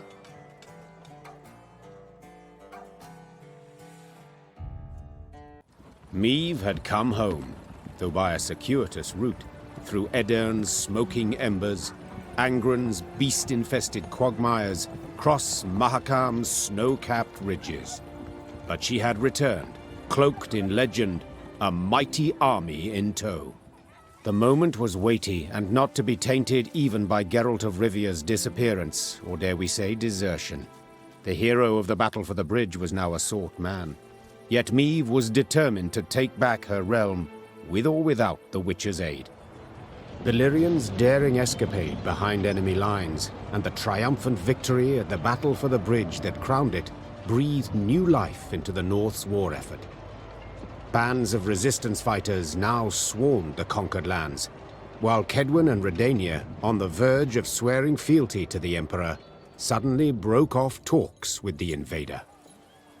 The Nilfgaardian war machine suddenly screeched to a halt, and the tide of war turned. Facing a united North, the invader had to withdraw the bulk of its forces from Lyria and Rivia. The way was cleared for Meve to retake her lost lands, defeat General Epdahi, and depose Villem. Or perhaps mother and son would not have to fight after all. Milady, I come at King Villem's bidding. Prince Villem's. His Majesty proposes a meeting. No arms, no escorts. His Majesty? Whelp's barely tall enough to reach his mother's bosom. For shame! Silence. Let him say his piece. His Majesty, Villem I, wishes to discuss the possibility of a truce. He wishes to surrender. Is that his aim? Your words, not mine, Your Grace. I've a few more on the tip of my tongue. But save them I shall for later. Villem I's chosen the site for the parley. Villem I will choose nought. If he wishes to speak, let him meet me midst the ruins of Devil's Tower. Understood, Your Grace. I'll relay your terms. Villem's emissary rode off, serenaded by hisses and jeers. Frightened by the clamor, his horse reared and kicked. The rider forced his mount to obey with cracks of his crop, striking many more times than was necessary. The fool. Nag'll toss him off first chance it gets. Soon as he loosens the reins. No great loss, I wager. But tell me, your thoughts on this reunion? Sounds a ruse to me. But I know that won't stop you. Whence this certainty? Come now, Meve. At the end of it all, he's your son. You still care about him, it's obvious.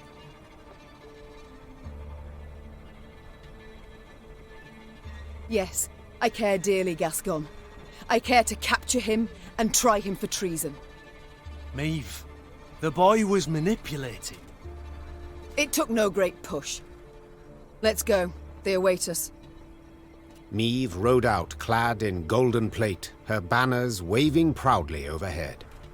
She no longer led a band of ragtag partisans, but an army able to fend off an empire and drive its soldiers from her lands. Rivia. And here I feared I would see it no more. I believed you would. I believed you could succeed. Be victorious, Your Grace. We've not arrived just yet, Reynard. Look, black flags still flutter over the cities. We've yet much work before us. More battles to fight. More blood to spill. The Devil's Tower. We draw near, Your Grace. No sign of Villem yet, far as I can see. Unsurprising. Prompt he never was.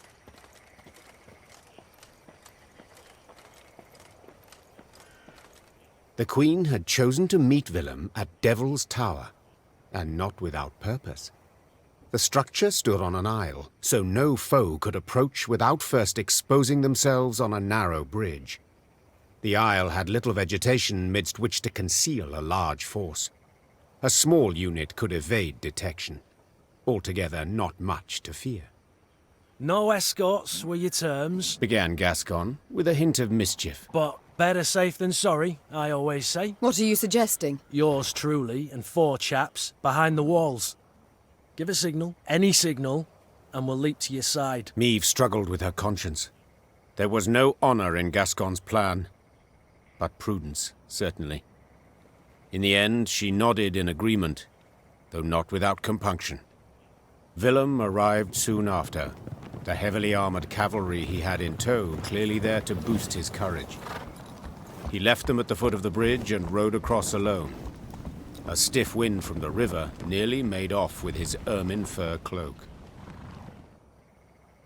Villem and the mother who'd borne him stood face to face. They gazed into each other's eyes, waiting to see who would look away first. When neither did, Meve broke the silence. Time flies, and I've a kingdom to liberate. No need to drag this out. What's this about? Tell me. I thought my messenger already did. Oh, he did. And how? Villem I wishes to arrange a truce. Only, Villem I is in no position to parley on an equal footing. Villem I can, at most, offer his unconditional surrender, because Villem I's losing this war. Yes, Mother, I am. And I see that by losing I've at last made you content.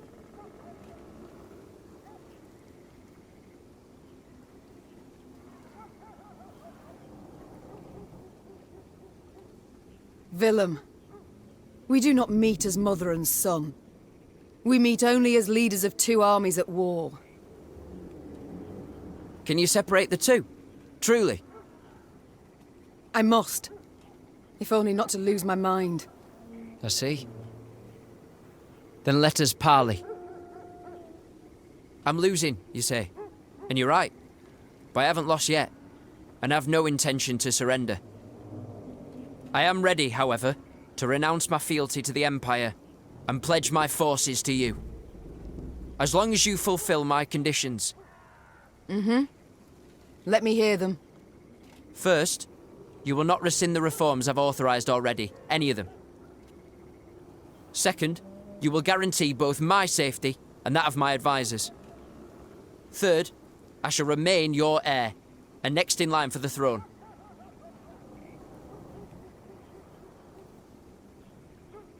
I must admit, I was wrong about you. I'm not certain what you mean. How so? Always I thought you unremarkable, average, but this insolence today is anything but dull. It's unparalleled. Did you truly think I could forgive you?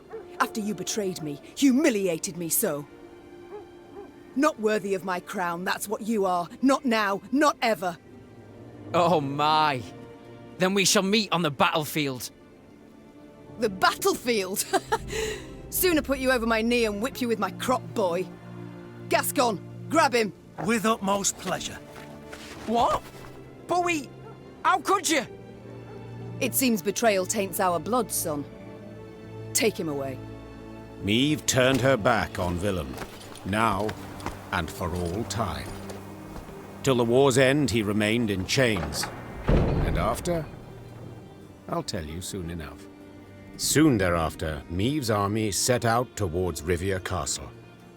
It would not be long now before the decisive battle.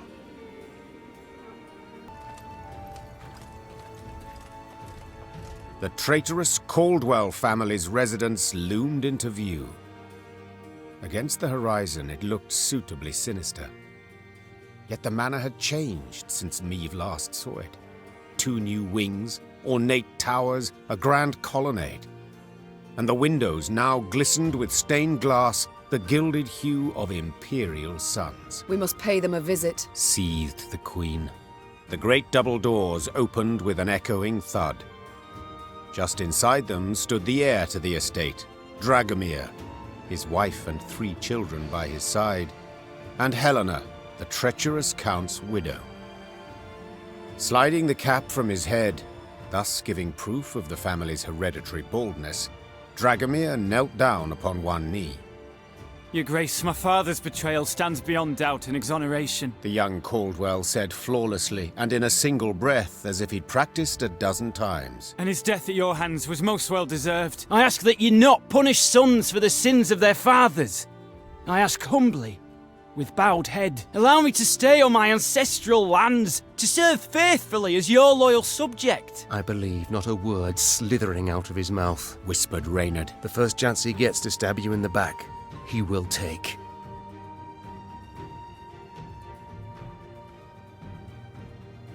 Convenient to make this request now, don't you think? Why not earlier? Maeve asked, crossing her arms and raising her chin. It would have behooved you to send a messenger, once I'd crossed into Rivia. Preferred to speak to you directly, Your Grace, For you held out hope. Hope that the Blackclads would yet defeat me. You stood on their side till the last. No.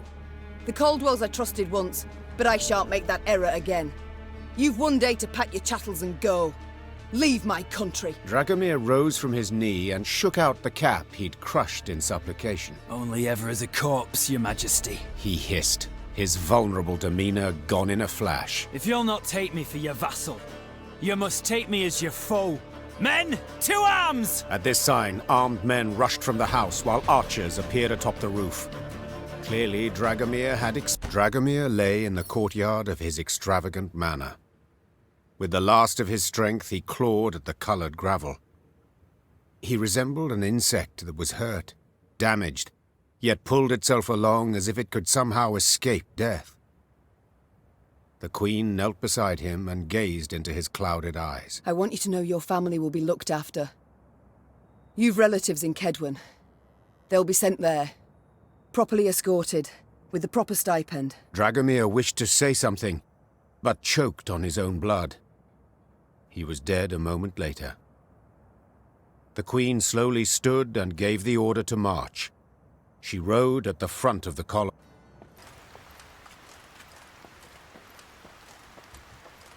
Rivia Castle. Seems our journey nears its end. That end could yet prove tragic. We've daunting tasks ahead. Pride.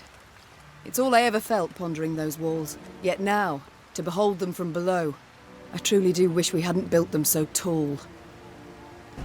The castle of Rivia now loomed before the Lyrians. Water surrounded it on three sides, and dual defensive walls studded with podgy turrets completed its perimeter. It was famously difficult to take, and had changed hands only once, a few months before, when traitors opened its gates to the Nilfgaardians. Foreign banners waved upon the walls. The Golden Sun and General Epdahi's crest on Rivia's walls. The walls of home. There was somber silence among the troops, the glee and pride of many triumphs suddenly gone. For each knew if the Queen ordered an assault, most would lie dead by sunrise. Your Majesty, began Reynard in a reassuring tone. We needn't strike quickly. We've time on our side. To prepare would be wise. 2 months, I wager, perfectly enough. We stop supplies from getting through. They'll capitulate, I've little doubt. Or at worst, be too weak to defend the fortress. Reynard's reasoning was sound. There was no need for urgency. Maeve had the upper hand for the first time in this war. These invaders have grown fond of Rivia Castle, said Maeve. So let them stay and rot. Reynard, erect road barricades and guard posts between city and citadel. Gascon, seize all boats, barges, anything that floats. Stop anything from entering from the lake. Move! Soon, Rivia Castle stood isolated from the world outside its walls. All roads leading to it were blocked, impassable. Fishing boats, a cordon, embraced the fortress on Loch Escalot. The lanterns on their bows glowed like fireflies in summer. Then, an emissary from the castle brought a message for the Queen. General Epdahi wished to meet, face to face, and half the way between the citadel and the Lyrian camp. Well, well, some general, smirked Gascon. We've barely snapped the trap shut, yet he's already shaking in his knickers. Meve proceeded to the meeting point without delay. A lone rider soon appeared on the horizon. He came adorned in rich black robes, their golden trim shimmering in stray sunbeams. She'd seen him before, in Edirn, through the megascope. You came as I requested. Good. Very good. I couldn't possibly refuse such a courteous invitation, especially as compared to your previous missive.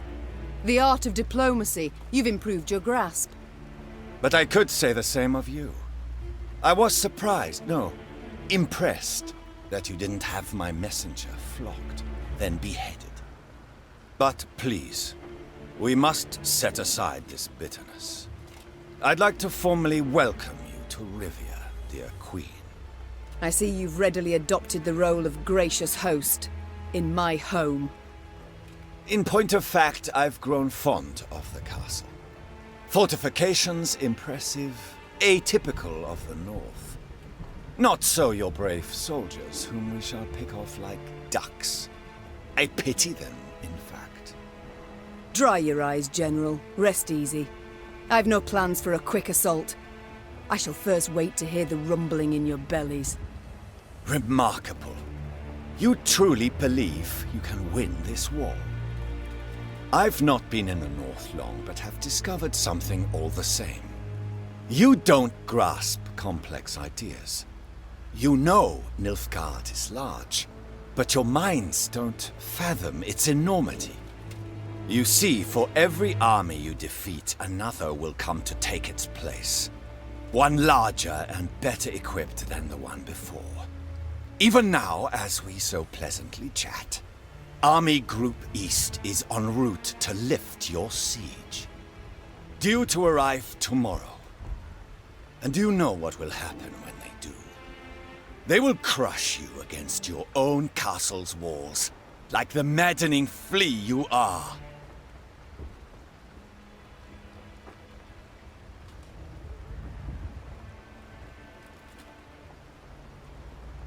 Enough. I'll not be insulted, General, nor intimidated. Then I wish you a splendid night, Majesty. Get some rest. You'll need it tomorrow. Indeed I will. For with raised visor, I shall be at the fore, unlike you. In my home, in the civilized world, a general commands his force. He does not rush and thrash about like some rabid hound. You're not at home, General. You're in the north, in my home. But you're right, I will rest. While you should pray to all your gods that we don't meet amidst the fray. Without awaiting a response from General Ep Dahi, Meve pivoted and turned toward camp. Her pace was quick, despite a heavy heart.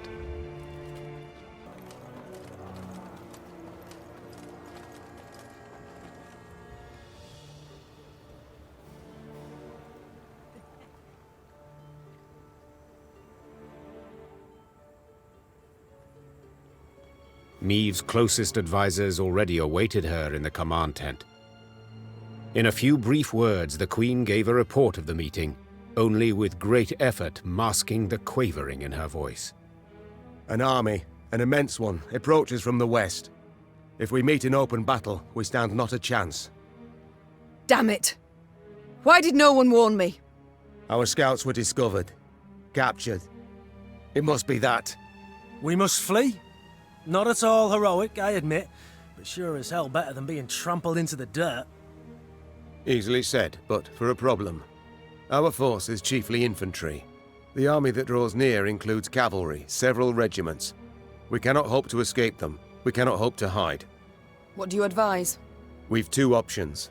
Capitulate. Out of the question. Or take the castle. Tonight. Suppose for a moment it's possible. Tell me how and at what cost. Are we to scale a mountain of comrades' corpses to reach the top of the wall? I know we're at war and many die. But to command our troops to take that citadel is to condemn them to certain death. Rivia's walls are unassailable, I fully agree. But there's more than one way to take any fort, and this fort too. I think I like where this is going. I know this citadel like no one else. I know its one potential weakness. The boat landing. Wait. That narrowest of piers between the two turrets? The one where the fishermen would land? The same. As I'm sure you recall, Your Grace, at that narrow pier's end stands a narrow door leading straight into the fortress.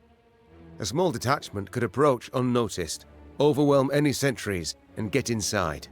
What then? They would need to pass through the fort to the winch in the guardhouse, open the gate for the rest of the force.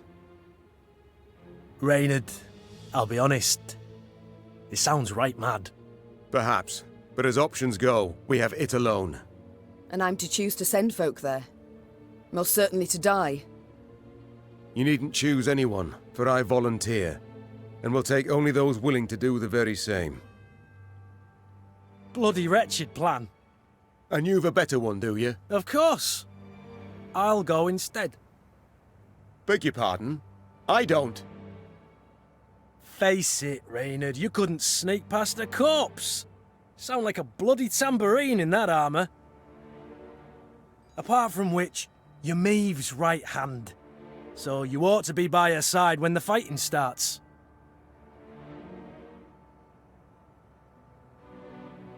Firstly, Reynard, I'm grateful.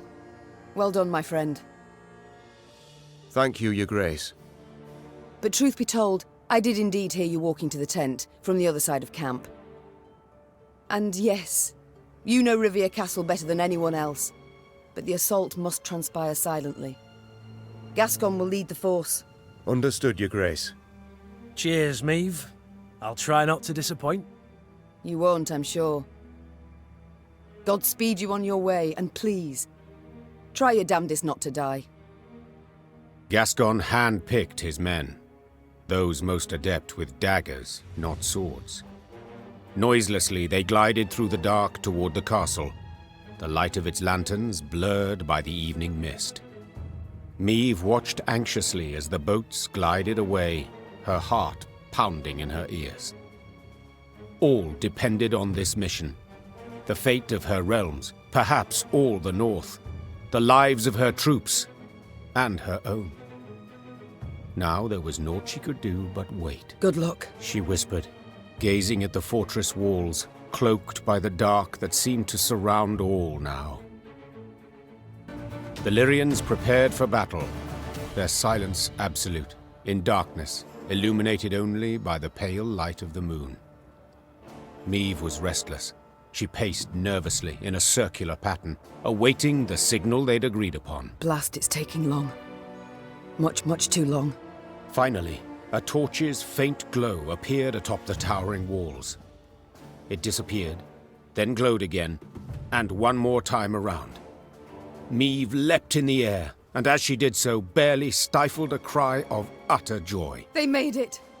It worked! Moments later, Lyrians in the hundreds burst from the trees. The Nilfgaardian defenders loaded their catapults and ballistae. They did so slowly, convinced the castle walls remained impenetrable.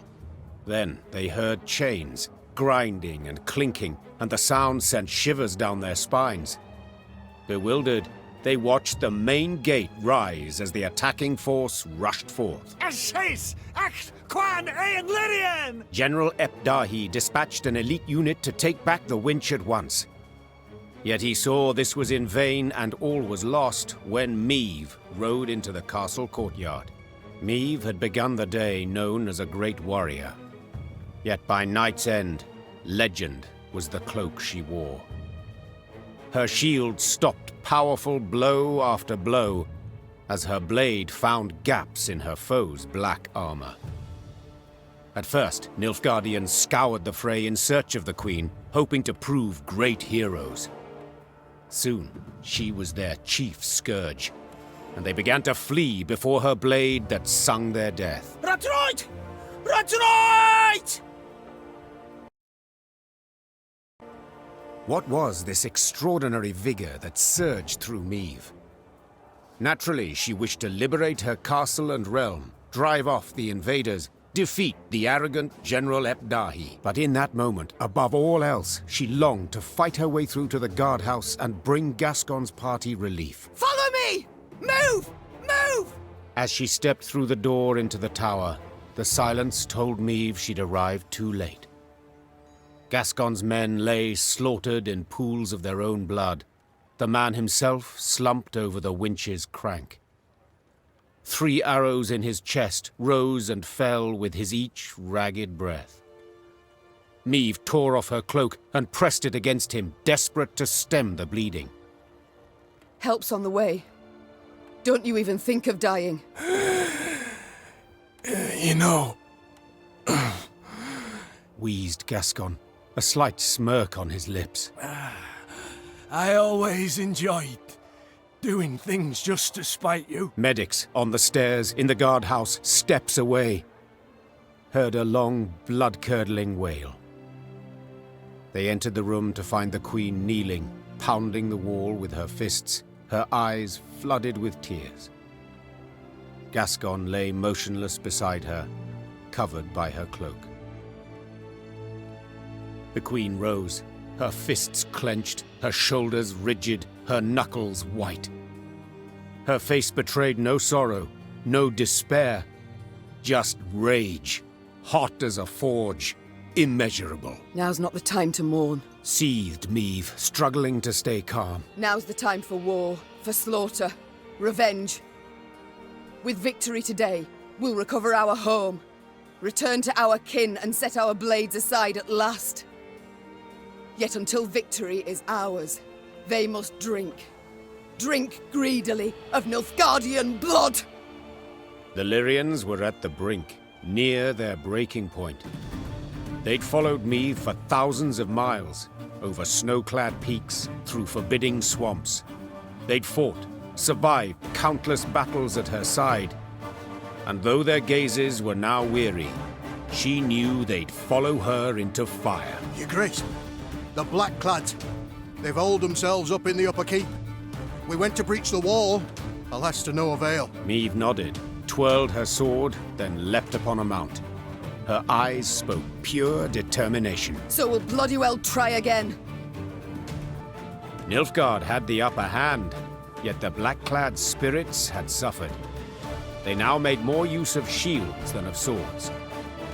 When Meve finally broke through their line, they raised their arms in surrender. Rivia Castle had fallen. It was hers once more. Trocker!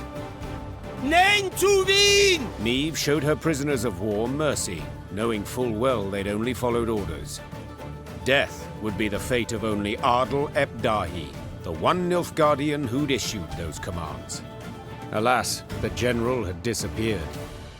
A prisoner revealed Epdahi had fled as soon as the Lyrians had surged towards the upper keep. He had glided down to the lower castle in a wicker basket for transporting food.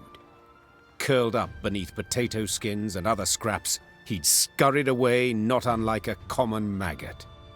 Meve cursed her luck and leaned back against a merlin. Dawn was yet a few hours off, but the horizon had already begun to glow blood red. The Nilfgaardian reserves now drew near, too late to prevent the castle's fall. I'll get him, muttered the Queen, more to herself than anyone else. I swear on all that's sacred I'll catch the bastard. But now we've a pressing matter to see to. Preparing the defense. That night the war turned, with the battle for Rivia Castle as its fulcrum. Meve's great victory, not only retaking the stronghold in a single evening, but also fending off a further invading army, proved the Nilfgaardian Colossus had feet of clay.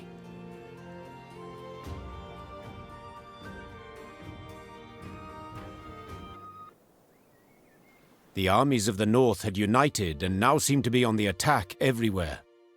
Imperial forces, while still far more numerous, lay stretched over thousands of miles. Their position was untenable, and Nilfgaard's commanders knew this. In a decisive battle, they yet stood a chance, So they gave said battle, and suffered a resounding defeat. Just a few months on from that memorable night in Rivia, the Imperial army was in utter disarray. Aldersburg, the fortress, remained a last point of resistance. General Dahi and what had survived of Army Group East had dug in there. This place, where Nilfgaard had triumphed grandly in the war's early days, would now bear witness to its impending defeat. It seems history, after all, has a sense of justice, or humor, or both. Though Meve had already reclaimed her realm, she refused to retire her sword just yet. For King Demavend had requested her aid in purging Edirn of the invader. How could she refuse? She owed the king a favor, firstly. Yet she also had a burning desire to settle the score with Dahi. Demavend's envoy and I spoke, Your Majesty. The king has Aldersburg surrounded. He awaits and won't begin the assault till you arrive. Good. I truly hate to miss it. Tell the troops to prepare. Gear and ire. Of course, Your Grace. Yes? Is there something else? Pardon my boldness, Your Grace, but I can't help but be concerned. You don't sleep. You've the air of illness about you. I think back to that night in Rivia often, to Gascon's death. Perhaps I made a mistake. Perhaps he didn't have to die. He didn't, Your Majesty. He needn't have been there at all. I'm a soldier. I swore to serve you. Gascon, not so. He might have left at any time. Guilt, pity trouble you, Your Grace, I know. But he signed on willingly and knew exactly what for. Gascon gave his life for he thought you worthy of it. There's no greater proof of friendship, no greater gift one can give. Accept it, Your Grace, and remember him with gratitude, not sorrow. You're right. I thank you, Reynard. That I needed to hear. We've talked enough. We must march on to Aldersburg.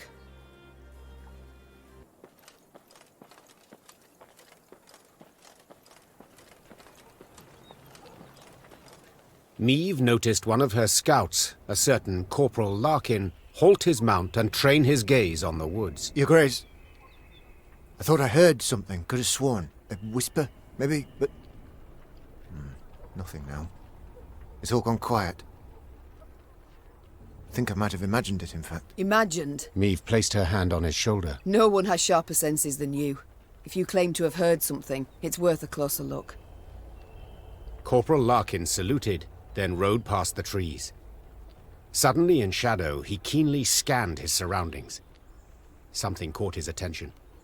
He dismounted, then brushed aside ferns, exposing tracks made in the mud. Your Majesty! He shouted, quickly turning towards the road. Sound the alarm! It's Scoia'd! An arrow whisked through the air, pierced his throat, and suddenly silenced him. Then the forest came alive with cries in the Elder tongue. Elves on the attack. The Scoia'tael fighters stood no chance against Meve. When the sounds of battle finally ceased, the Queen, victorious, tossed aside her... Youthful you look, Elf. How many summers to you? 30? More? 27, my lady. 27. A wonderful age. A shame to die so young. I beg you, Renna. For mercy, I ask. If not for me, then at the least for... Mercy? You jest. You wait in ambush, come at us like bandits, and now you dare ask for mercy. It was no ambush. Don't play me for a fool. I know what I saw, and am no stranger to warcraft. It's not you we wished to fight. Sverre. Then who killed Corporal Larkin, Werebubs? When we saw you on the high road, we fell back and hid in the wood. We wanted you to pass. Your scout's hearing very keen. He heard something, then spotted our tracks. You must understand. We had no choice.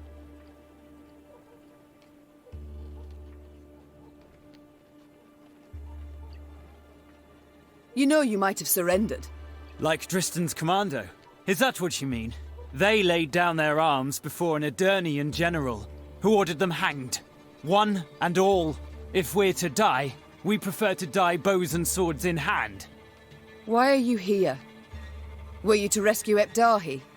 Rescue someone? No, Renna. We flee. The Nilfgaardians have realized they'll lose the war and have renounced us. Without their support, we stand no chance. Demavend has loosed his hounds. They hunt our units one by one. He's offered 50 gold pieces for the head of each Scoia'tael. It's the same in Temeria and Kedwen, if not worse. We wish to join with your Veth's unit, flee together as far as we could. It was our last hope. Why do you tell me all this? Because you listen still. You've not ordered me killed, so you've clearly a heart. Eseth Aina Edu. I beg you. So few of us remain. All tired, all wounded. We pose no threat. Let us leave your realm. Let us flee.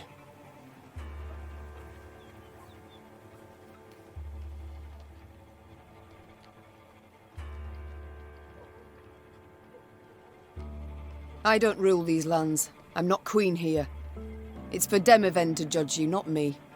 Deliver us to him and you know what fate awaits us. I do. But I know not what fate we face if I release you. Perhaps you'd leave in peace. Or perhaps another would stumble across your path and, like you did Corporal Larkin, you would have to kill them too. A risk I'm not willing to take. So, death, for us all, is the lesser evil here? Meave gave no reply. His eyes downcast, the elf nodded, then lifted his arms to be chained. Meave sent the Scoia'tael to Demavend. What became of them, you ask? The end of their story's not hard to surmise.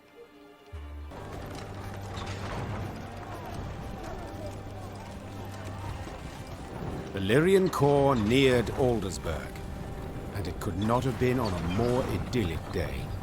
The sun shone, birds sang, trees rustled in a light breeze. But Meave saw it as she had at the war's start. Walls illumined by a fire's glow, the cries of fleeing civilians, the stench of burning flesh. As on that day, Aldersburg was under siege. Yet this time, Eden's flags fluttered in the field, while Nilfgaard's tattered sons crowned the fort's towers. The Queen found Demavend's tent without difficulty. Made of sheets of silk edged with silver thread, it positively shone. Seems the realm's restored to a virtuous path, muttered Meave. Aha! There she is! Queen Meave, Savior of the North, the Sun Slayer. Mockery I don't appreciate. I wouldn't dare. Not my words, those. You've been painted thus in song. Master Dandelion himself wrote a ballad, The Battle for the Bridge. If you take the bard at his word, you're as fierce with a blade as any witcher. Is that jealousy I hear? To be perfectly honest, Meave, it is. For I hadn't the pluck nor resolve. And when all the North tucked tail, went to shite, you alone stepped up and bared your fangs. Let it be a lesson for the future to us all. You called out the future. Tell me, how's your son? Baldwin. Ah, growing like a weed he is. And the spitting image of his old man. Good news all, especially given the mother's profession. She's now Countess Demeretta of Gullet, a lady of the court. Ooh, your lawful wife must be thrilled. Hard to say in truth. I've not seen her in some time. Duty keeps me away, you understand. You work hard, I'm certain. Many a night, too. You might say so indeed. But enough about me. As we're chirping away like two gossips in the field, do tell me, what of Villem? What do you think? I tossed him in the dungeon. Justly so. Wisen him up. Make him live on bread and water a bit. A bit? Oh no, my friend. He shan't emerge anytime soon, believe me. A lesson for the future? What do you mean? My dear, This war won't change a bloody thing, you know. Nilfgaard will be Nilfgaard, the North. We'll sign a truce, the Blackclads will turn tail towards home, but the old borders don't satisfy a soul. I'm perfectly satisfied with them, thank you. And I just wish other folk would respect them too. You're one hell of a warrior, but you're no strategist at all. Your perspective, you've got to broaden it. Nilfgaard, we cannot allow it to regain strength and spirit, else we'll face another invasion within a decade or two. Measures are required. Preventive, preemptive, whatever the learned call it. Build an army, a vast one. Wait in ambush. And when they least expect it, break their bloody spine. Just think, if we were to join forces... Enough. I don't wish to hear it. Won't even entertain the thought. I'll help you take Aldersburg, but then I'll go home, where, God's willing, I'll live to a ripe old age. As you wish. We can mount the assault at any time, but... But? My scouts report a small Nilfgaardian force approaching from the south. They've stayed off the roads, moved only under the cover of night, escorting someone. Who? I've no notion. Could be a mage. Devilishly unpredictable, that lot. Could wreak havoc in our ranks. Either way, before we rush at the walls, we must make certain they don't reach Aldersburg at all. I shall see to it. Are you sure? You've just arrived. Must be weary after the long journey. An understatement if I ever heard one. But I wish all this to be over, quickly. Neve set out after the Nilfgaardians immediately, a cavalry escort in tow. Her unmatched scouts, who had led the army through the mountains of Mahakam and Angren swamps, quickly found the enemy's trail. This way, Your Grace! It's not far now! That very same day, Meve's force caught up to the mysterious black-clad unit. Lyrian riders surrounded the foe, forcing the Nilfgaardians to halt. All fell so quiet, the creaking of taut Lyrian bowstrings could be discerned.